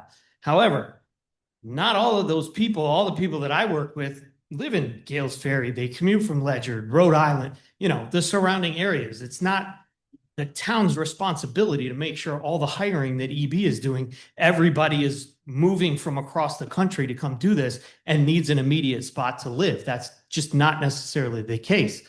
Plus, with the mall being transitioned over to EB property, there's 5,000 people that are going to work over there on the other side of the bridge. And that's a big chunk of the hiring that EB is trying to do over the next couple of years. And I can speak from experience because my wife was a victim of, we've got another major hiring facility in town being Pfizer. They're laying people off. So, everybody's saying, oh, we need all this housing, but it's not necessarily, it's a scary number to say, yeah, EB wants to bring in 16,000 people over the next couple of years. Where are they all going to live? But it's not necessarily, that immediate of a need. And I don't think the answer is allowing condo complexes or apartment complexes to be built in areas that are not traditionally drawn up for that type of density. I don't think changing the density is going to provide any solutions there. It's only going to water down the community that we have and the reasons that we enjoy living in the small town like Mystic and like Noang. So there's other areas like Ian said before, where we can kind of redevelop downtown Groton and maybe grow in that area. And that's the type of expansion that maybe we should be looking for. But that's it. Thank you. Anybody else like to speak?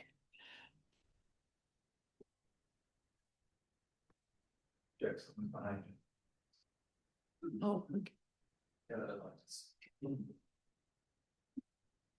Jeff Pritchard, live on West Mystic Avenue in Mystic. Just a couple of simple items. I think there should be objectives that show what our feelings are for what the town will look like at a high level. Should be looking at it at the 10,000 foot level and not at sea level, which is where most of the description seems to be there.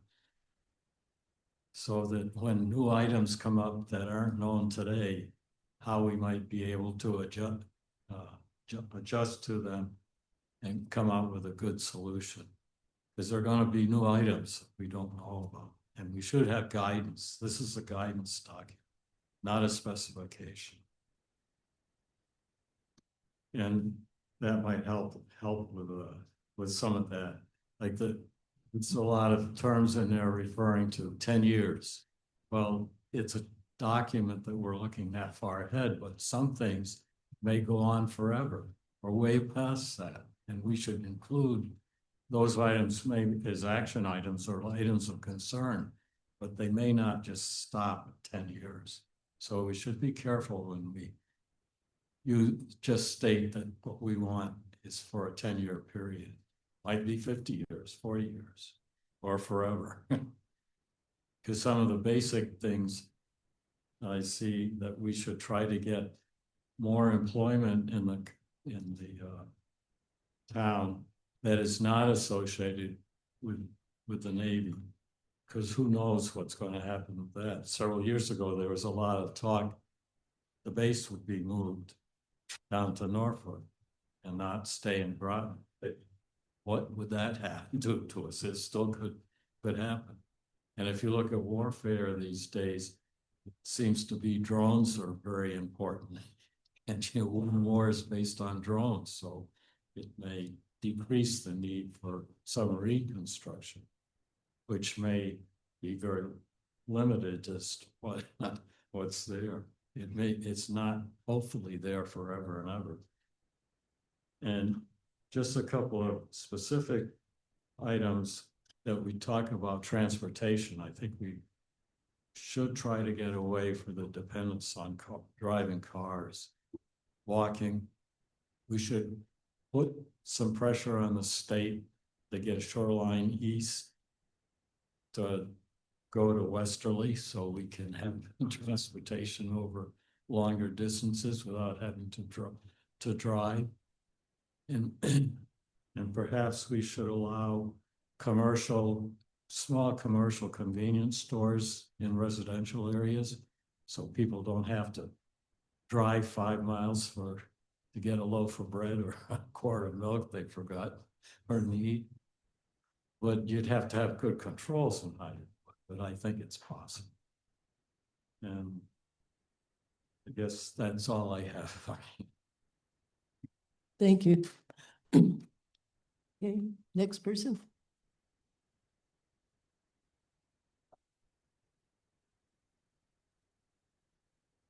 Good evening, Kevin Fitzgerald. I'm also a town councilor. I just want to start by commending the zoning commission as well as the planning department on the work that went into receiving public input. I attended several of your meetings throughout the last year or over a year, and I found it was a really comprehensive effort just to both across town get people involved, proactively reach out to organizations and institutions around town, and just really kind of incorporate as many voices as possible. So I was really pleased with that effort. I thought it's a great way that we can make this a community vision for the next 10 years, and really think with what's possible and what Groton will look like in 10 years, both to meet our needs, but also just to think about aspirational projects that we've kind of mulled over for years, and what are the logistics behind making that possible. I also want to comment that I support increasing the density as the town council proposed the other day. And my approach to that is really, increasing the capacity and the density that's allowed isn't guaranteeing that it's going to happen. It's unlocking the potential of what you can do with your property. And by limiting it, essentially you're limiting what you and your neighbor can do with their properties. And I don't think that's right. I mean, you own that property, and you should be able to use it to your own pleasure. When I think about that, and people highlight Mystic and Noank as cornerstones in our community, but I question, could you build Mystic today with the zoning, or could you even take Mystic and move it a mile up the road with that regulations, or with current regulations? Furthermore, thinking about the changing demographics, which are covered in the POCD, with the changing size of families and size of people living in housing units, as well as just different demands for housing units. Thinking forward, what kind of units are people going to need now? Are they going to need in 10 years? And what infrastructure can we have in place to capture that demand? One thing about parking is, I looked this up, there are 7 parking spaces per capita in the United States. So over 2 billion parking spaces. And so that just judges on You know, you have the flexibility to any use that you want to use your car for at any given time. But can we scale that down and potentially even develop these parking lots by cutting down the demand for parking in developments?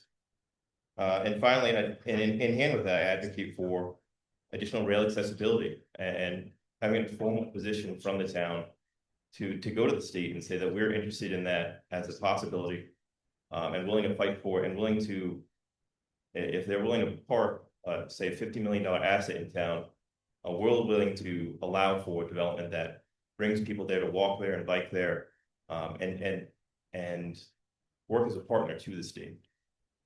One thing that was mentioned at the town council the other day is that related to density, that we tend to either build single family homes or large developments. Increasing density allows for that middle option of maybe 3 units above retail, or allowing multifamily home and then putting up an accessory dwelling unit in the backyard, which currently isn't allowed. And so in advocating for increased density, it's not so much guaranteeing what the change will be, but unlocking the potential in addressing the housing crisis in town. And with that, you know, I have to say that when we look at what Groton can do to address these housing issues, I mean, we've recognized it and we've studied it, but ultimately, Superman is not coming. We have to be deliberate in our policy making, and what Groton can do in particular to pushing forward pro-housing policy in our town, and not just talk about it, but take active steps to take a decent chunk out of that demand. And as a member of the town council, I hope to work with you as a partner on that, and I appreciate your time. Thank you very much. Okay, next. Thank you for the opportunity to speak. My name is Judy Reed. I lived in the city of Groton for 45 years, and I live in Mystic now for 20 years. I notice there's other people here from Noank and Mystic. Groton has a lot going for it. The housing issue seems like pretty serious, low income. There are medium and high income people to consider as well. It's Crystal Mall, that's gonna take some of the cars away, good. There's housing that's been already built, so there was something said about that, exactly what building where there is already been, where it's already been built. Long Hill Road could use some beautification in my book, some more greenery. It seems to be a bit of a hodgepodge. I'm not well versed in sign regulation. I don't know if there needs to be new regulations made. I've noticed in New London, they have something which I think is kind of cool and westerly, and those are murals. I don't think we need 15, maybe 1 or 2 might be nice. There are a couple of small ones that explore more. I don't know how effective they are. Welcoming sign, artistically done well, survey, take a survey of different ideas. Perhaps a theme, history of Groton. Perhaps one over by Grasso Tech, as you come into downtown. Perhaps one at the top of Long Hill. I'm not talking 15 murals like they have in New London. Maybe at the top of Long Hill near Olio's. Clutter. Okay, transportation hub, rail. Something to consider, definitely. I don't know much about the Shoreline East. We have the tracks. There is seat buses, that's of course busing. Children, it was a great place to grow up in Groton for me and my family and my brothers and sisters. Children need a place, a good place to live, with places to play, with places to move into and work in. I'm moving along as quickly as possible. 10-year master plan, good idea. Community input, excellent idea. Required by the state, it's nice to know. Environment always has to be considered. trees. I see we're a tree city, excellent idea. Food insecurity, nobody talked about that. EB goes up to, sends people, volunteers up to Foxwoods and they collect thousands of pounds of food for the Gemma Moran, let's remember that. Almost done. Getting an attractive walkable downtown Groton, good goal. Design standards, that terminology is new to me, but something to consider. Culture. I don't know if there's a theater in Groton, we just got rid of the UA, that was probably a good idea. Cultural, historical resources, Mystic Education Center, I don't know what it's zoned for. Be careful with that. Housing possibility, I don't know. UConn, Avery Point, I graduated with a bachelor's degree from Avery Point. Housing, affordable, okay, good idea. What about housing on the campus? There's many things to consider, sewers, food, all kinds of traffic. Needs to be studied.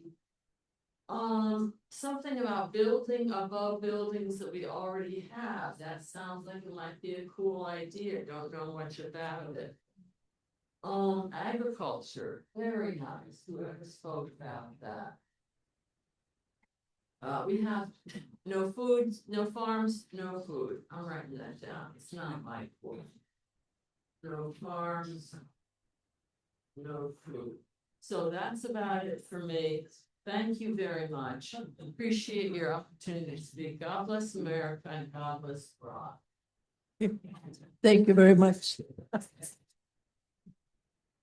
Okay, next speaker, please. I'm very nervous to come up here. I hate speaking. My name is Nikita. My name is Nikita Alvarez. I live on 134 Cormorant Road in Groton. One of the things I wanted to speak about is what wasn't discussed is where a lot of the high density or density is in District 4. And we talk about walkability for Groton, but really there's no real talking about future study of walkability and to make that more of a community for people that are going, if you're going to be building more density in that area. One of the other things I want to speak about is that in that area, a lot of the open space or parks or whatever, it's always on the other side of 12 when all of the density that you're wanting to build is on the western part. And that's where we talk about wanting to worry about the carbon footprint.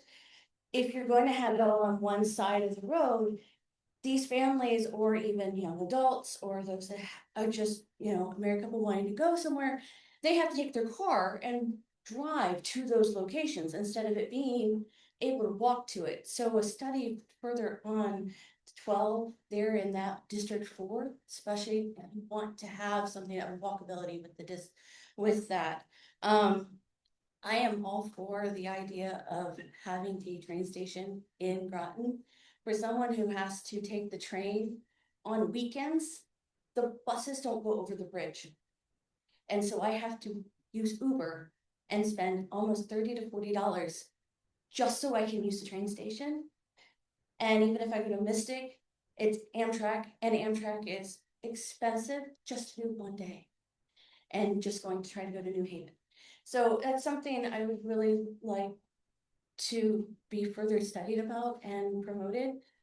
But really that the 12 area and District 4, I know that because the Navy housing and stuff like that, but I think sometimes we forget that there are neighborhoods there and wanting to build in them.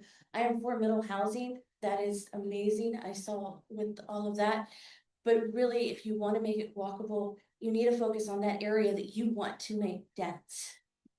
And that is all nothing but cars, and it's dangerous to walk. If anyone deals with any of the intersections there, it is dangerous to where even my own husband was like, no, you can't go to just try to go over the bridge because I'm afraid you're going to get hit because of how dangerous it is and not very well. So thank you so much for all the hard work, and I'm sorry if I was horrible at doing this. No, thank you very much. Anybody else like to speak? Maybe someone online. Yeah. When you get to that point, you have some phase. Because I would take a break before that. What's wrong? Yeah, no, I see. Yes, thank you. So just think about that. If there's a time, we'll think if it's gonna go. So we shouldn't be able to do 2 hours. Yes, come on up. Thank you. Hi, my name is Eric Smith. I live at 296 Elm Street in Noank. I'd like to add to everybody's congratulations on a job well done. This plan is great. It really hits a lot of the high points. There are 3 points I'd like to support. I used to call it the Great White Way through Groton, Route 1. The center of town, so to speak, and I like in this plan how it's encouraging redevelopment. Obviously, you have to have a willing owner and interest in doing it, but it seems to me that area is ideal for stores on the first floor and housing above. If over time we evolved and migrated towards that type of a development, I think that would be great for Groton. Particularly because if the railway station occurs, now you've got that synergy right across the street almost. Second point I would support is there's a real value in numerous small green areas that aren't really structured. You don't have to be playing fields with lights and things like that. They can be a grassy area where you just walk from your neighborhood to the local park-like area just to recreate. And that you should try and have that in as many neighborhoods throughout town as you can. It's just good for mental and physical health. So I read between the lines that that's something that you lean towards, and I would encourage you to do that. The last point I hadn't thought about until Kevin Blacker brought it up, and it was endorsed by the lady over here, but we really shouldn't be nudging in a plan of conservation development away from agriculturally productive land towards residential zone property. We should go the other direction and make sure we preserve agricultural lands. That's why the state for 45 years has had their agricultural preservation program where they actually put taxpayer dollars into buying up development rights so they keep farms as farms. So I would hope that, I'm a little uncertain about Kevin's comment because I haven't read that part of the plan that way. But I would encourage you in this plan, if you have to, make a revision to make sure you encourage keeping agriculture and land agriculture. And beyond that, again, I thought overall it's a great plan and job well done. So thank you. Thank you very much. Is there anyone else in the audience who would like to talk? Yes, and thanks.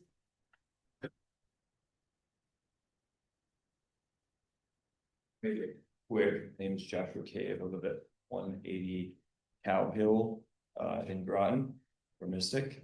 Full disclosure, own a small hospitality operation over there.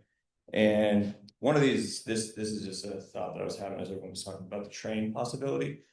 Would it ever be possible if we could get a stop in Groton, Mystic, Westerly? Is it possible for the state or town to work with Amtrak to get local pricing between just these local stops? That's way out of my pay grade, but I thought I'd throw that out there. The other loose comment I'll make is just about, there's a lot of competition between whether or not we're paving the way for broader development or less development. And there's a lot of catchwords like housing and underdeveloped areas or overdeveloped areas. And I think like there seems to be a competition between restrictions versus I guess like opening up zoning or opening up density.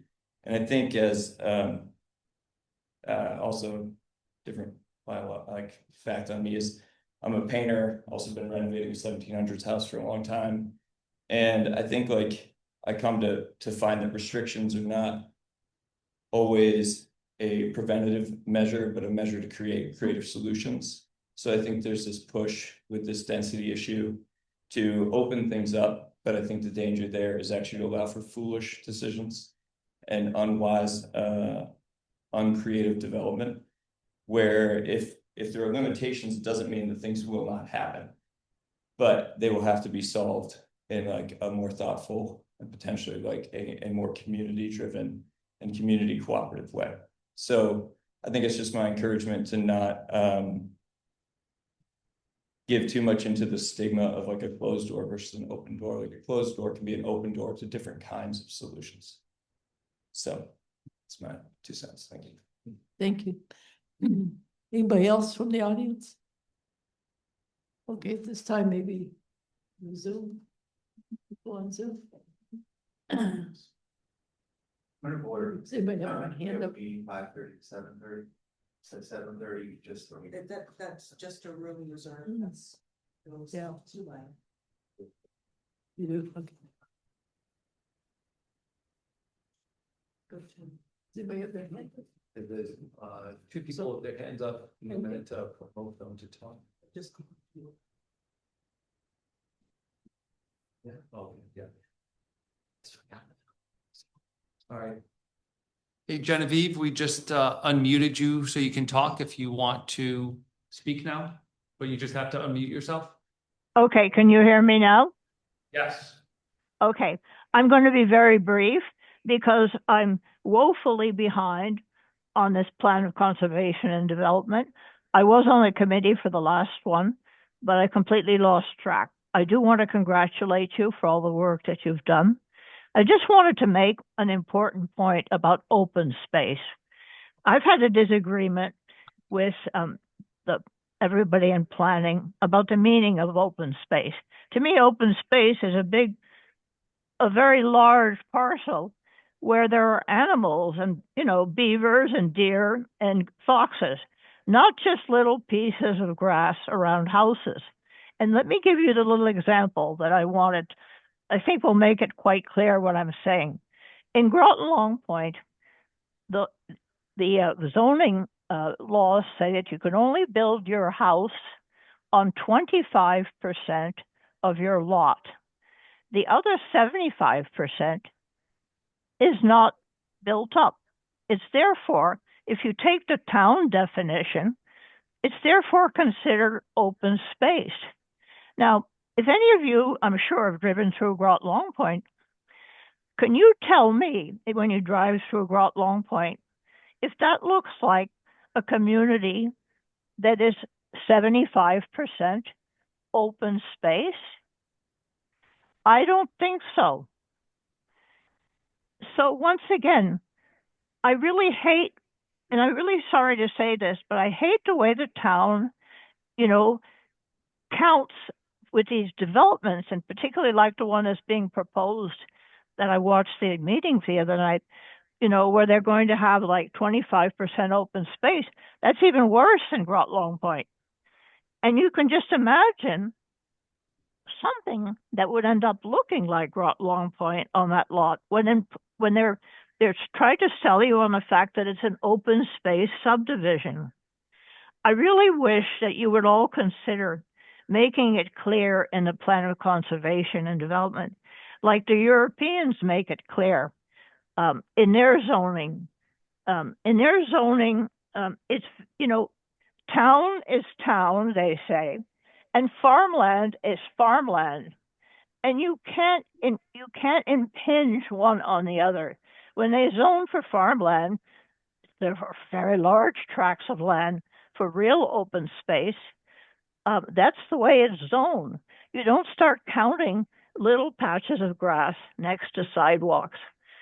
If you don't do that in a plan of conservation, and if you're not very firm about what you really want your open space to look like, you don't want to just pretend that you have open space because you have, 2-foot strips of grass on each side of a long sidewalk and around people's garages, like Groton Long Point. Just think Groton Long Point.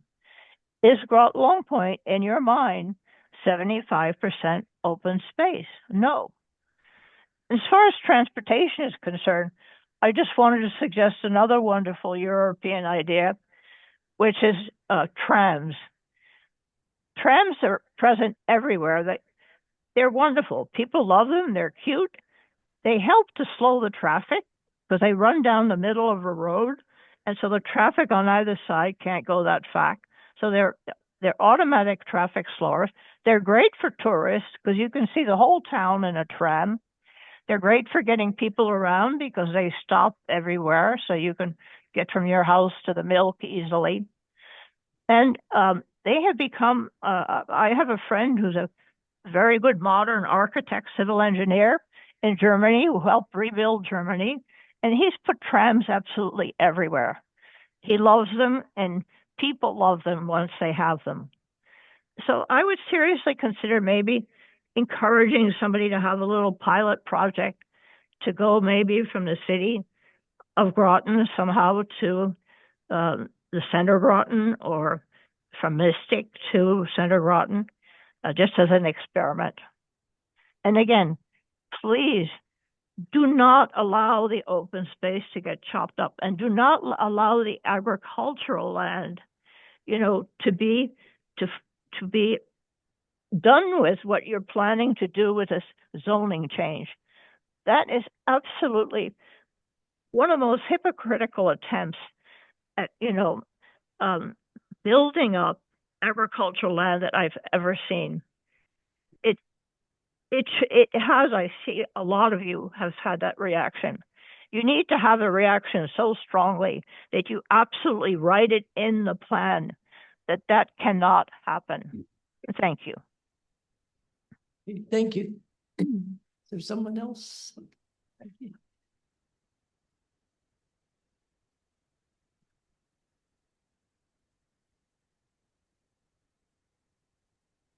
So Stacy, I think we just promoted you to speak.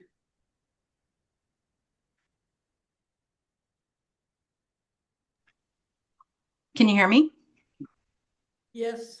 Okay. Hi, I will be brief. My name is Stacy Batty Chavis.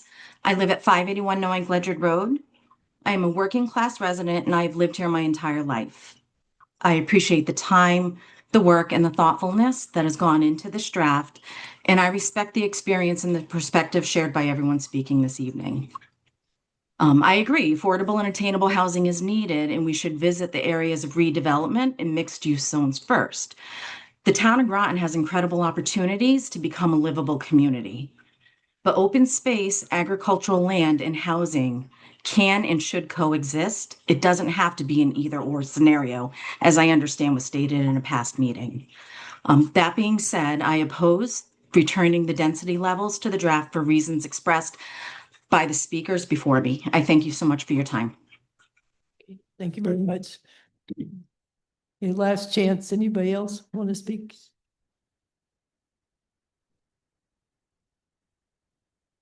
There is one more. Okay. Cindy, we just promoted you. If you want to unmute yourself.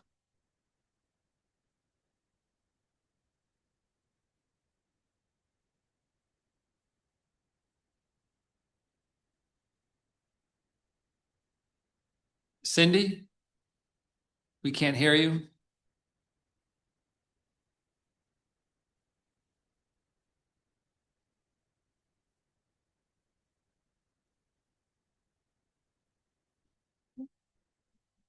Sorry, Cindy, we can't hear you.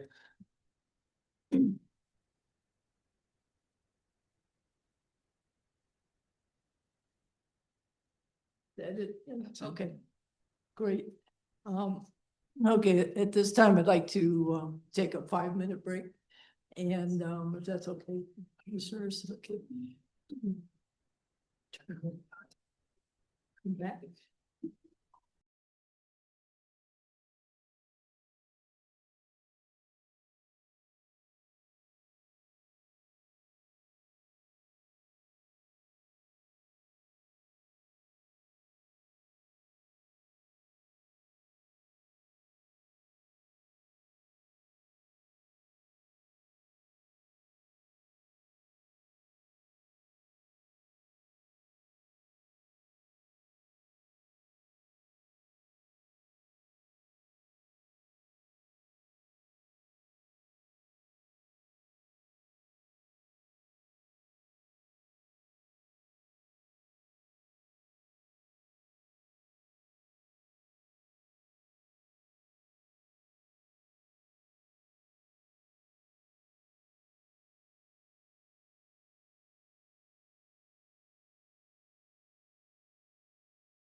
Oh, beat this thing.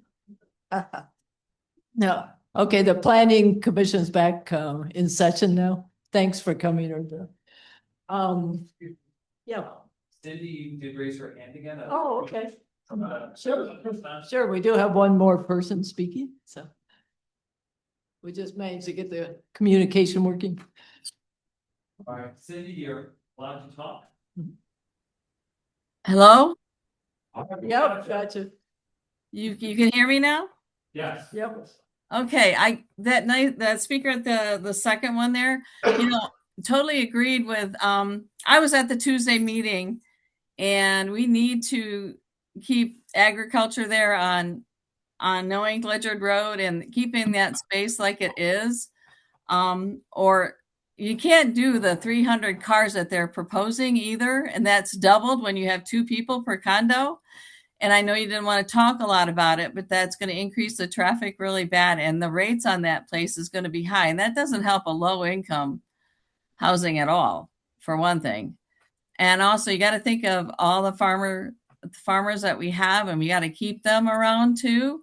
And also the people that live there. And if they start tearing up the land, they will tear up that ledge rock.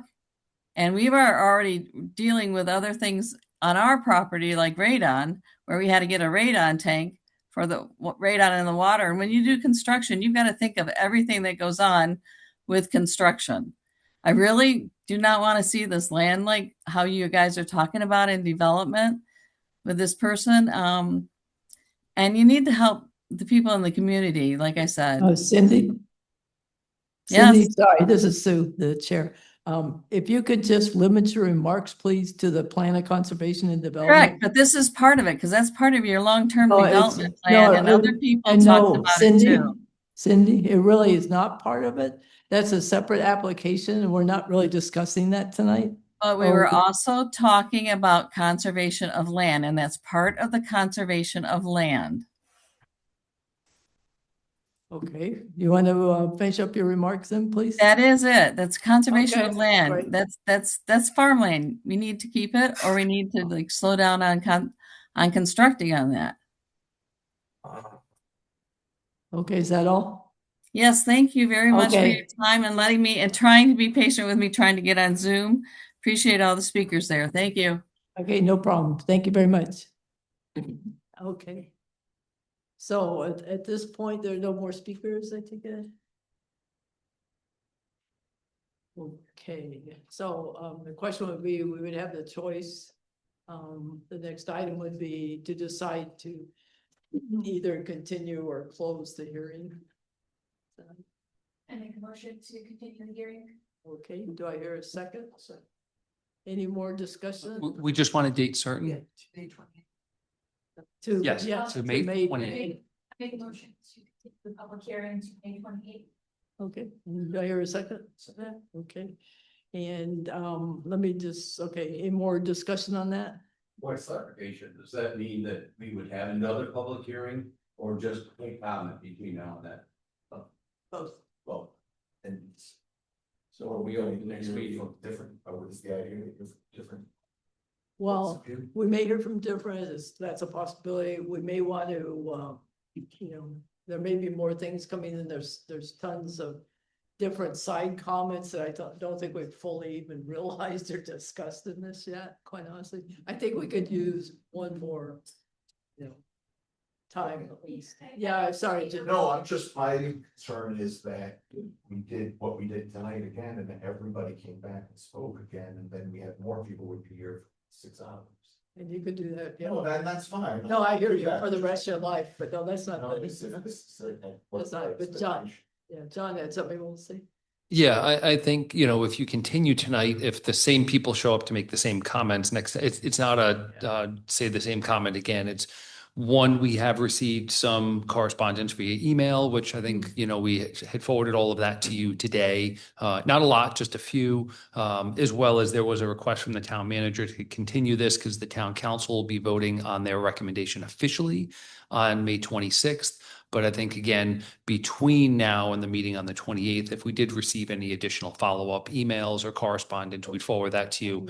And then the night of the 28th, if there's no new additional testimony, you're more than, welcome to close the hearing that night. I mean, just a few minutes ago, we just got another, some more written correspondence. So this will help us, have enough time to spend on the numerous ones we got, which is great to get so many. And then also to look at the latest things too and others that come. Yes. What's our date that we have to close this by? There is no date. When do we have to adopt by? The end of June, June 30th. June 30th. So ostensibly, we want to close May 28th or thereabouts and then have time to discuss on that. Yes. Is the 26th. Look like 3 years. And we will know. And this one's not going to take. I know that, but it seemed like. Nobody could get permissions if they're needed. I mean, if we're not done. It's not really, well, there are a number of things you can do. You can go ahead and adopt and then, start changing it, right? But I don't want to but hit the extension. Yeah, the consequence is when you apply for some grants, certain grants, you have to explain why you do not have a current plan of conservation and development. And that letter has to go with the grant and it may impact whether or not you get a grant. I want to get it done. No, we know you do. And not to put too much pressure on you, but there are some pretty substantial grants we're applying for right now that ask if we have an approved plan of conservation and development. So it would be good to. We have good one. Nope, but I mean, we can certainly, as Deb said, check a box on those applications and state that we're beyond and here's why, but it hurts a little bit. Well, that's good. Good luck on that. Anything else, anybody? Okay, then all those in favor say aye. Aye. Any opposed? Any abstain? Okay, passes unanimously. And one thing I'd like to say before we close is that Kevin Fitfall left at 5:30. 7, I'm sorry. See, I knew I'd get wrong. 7:30, and Jim Cadamus was seated at that as a board member. Okay, so motion to adjourn.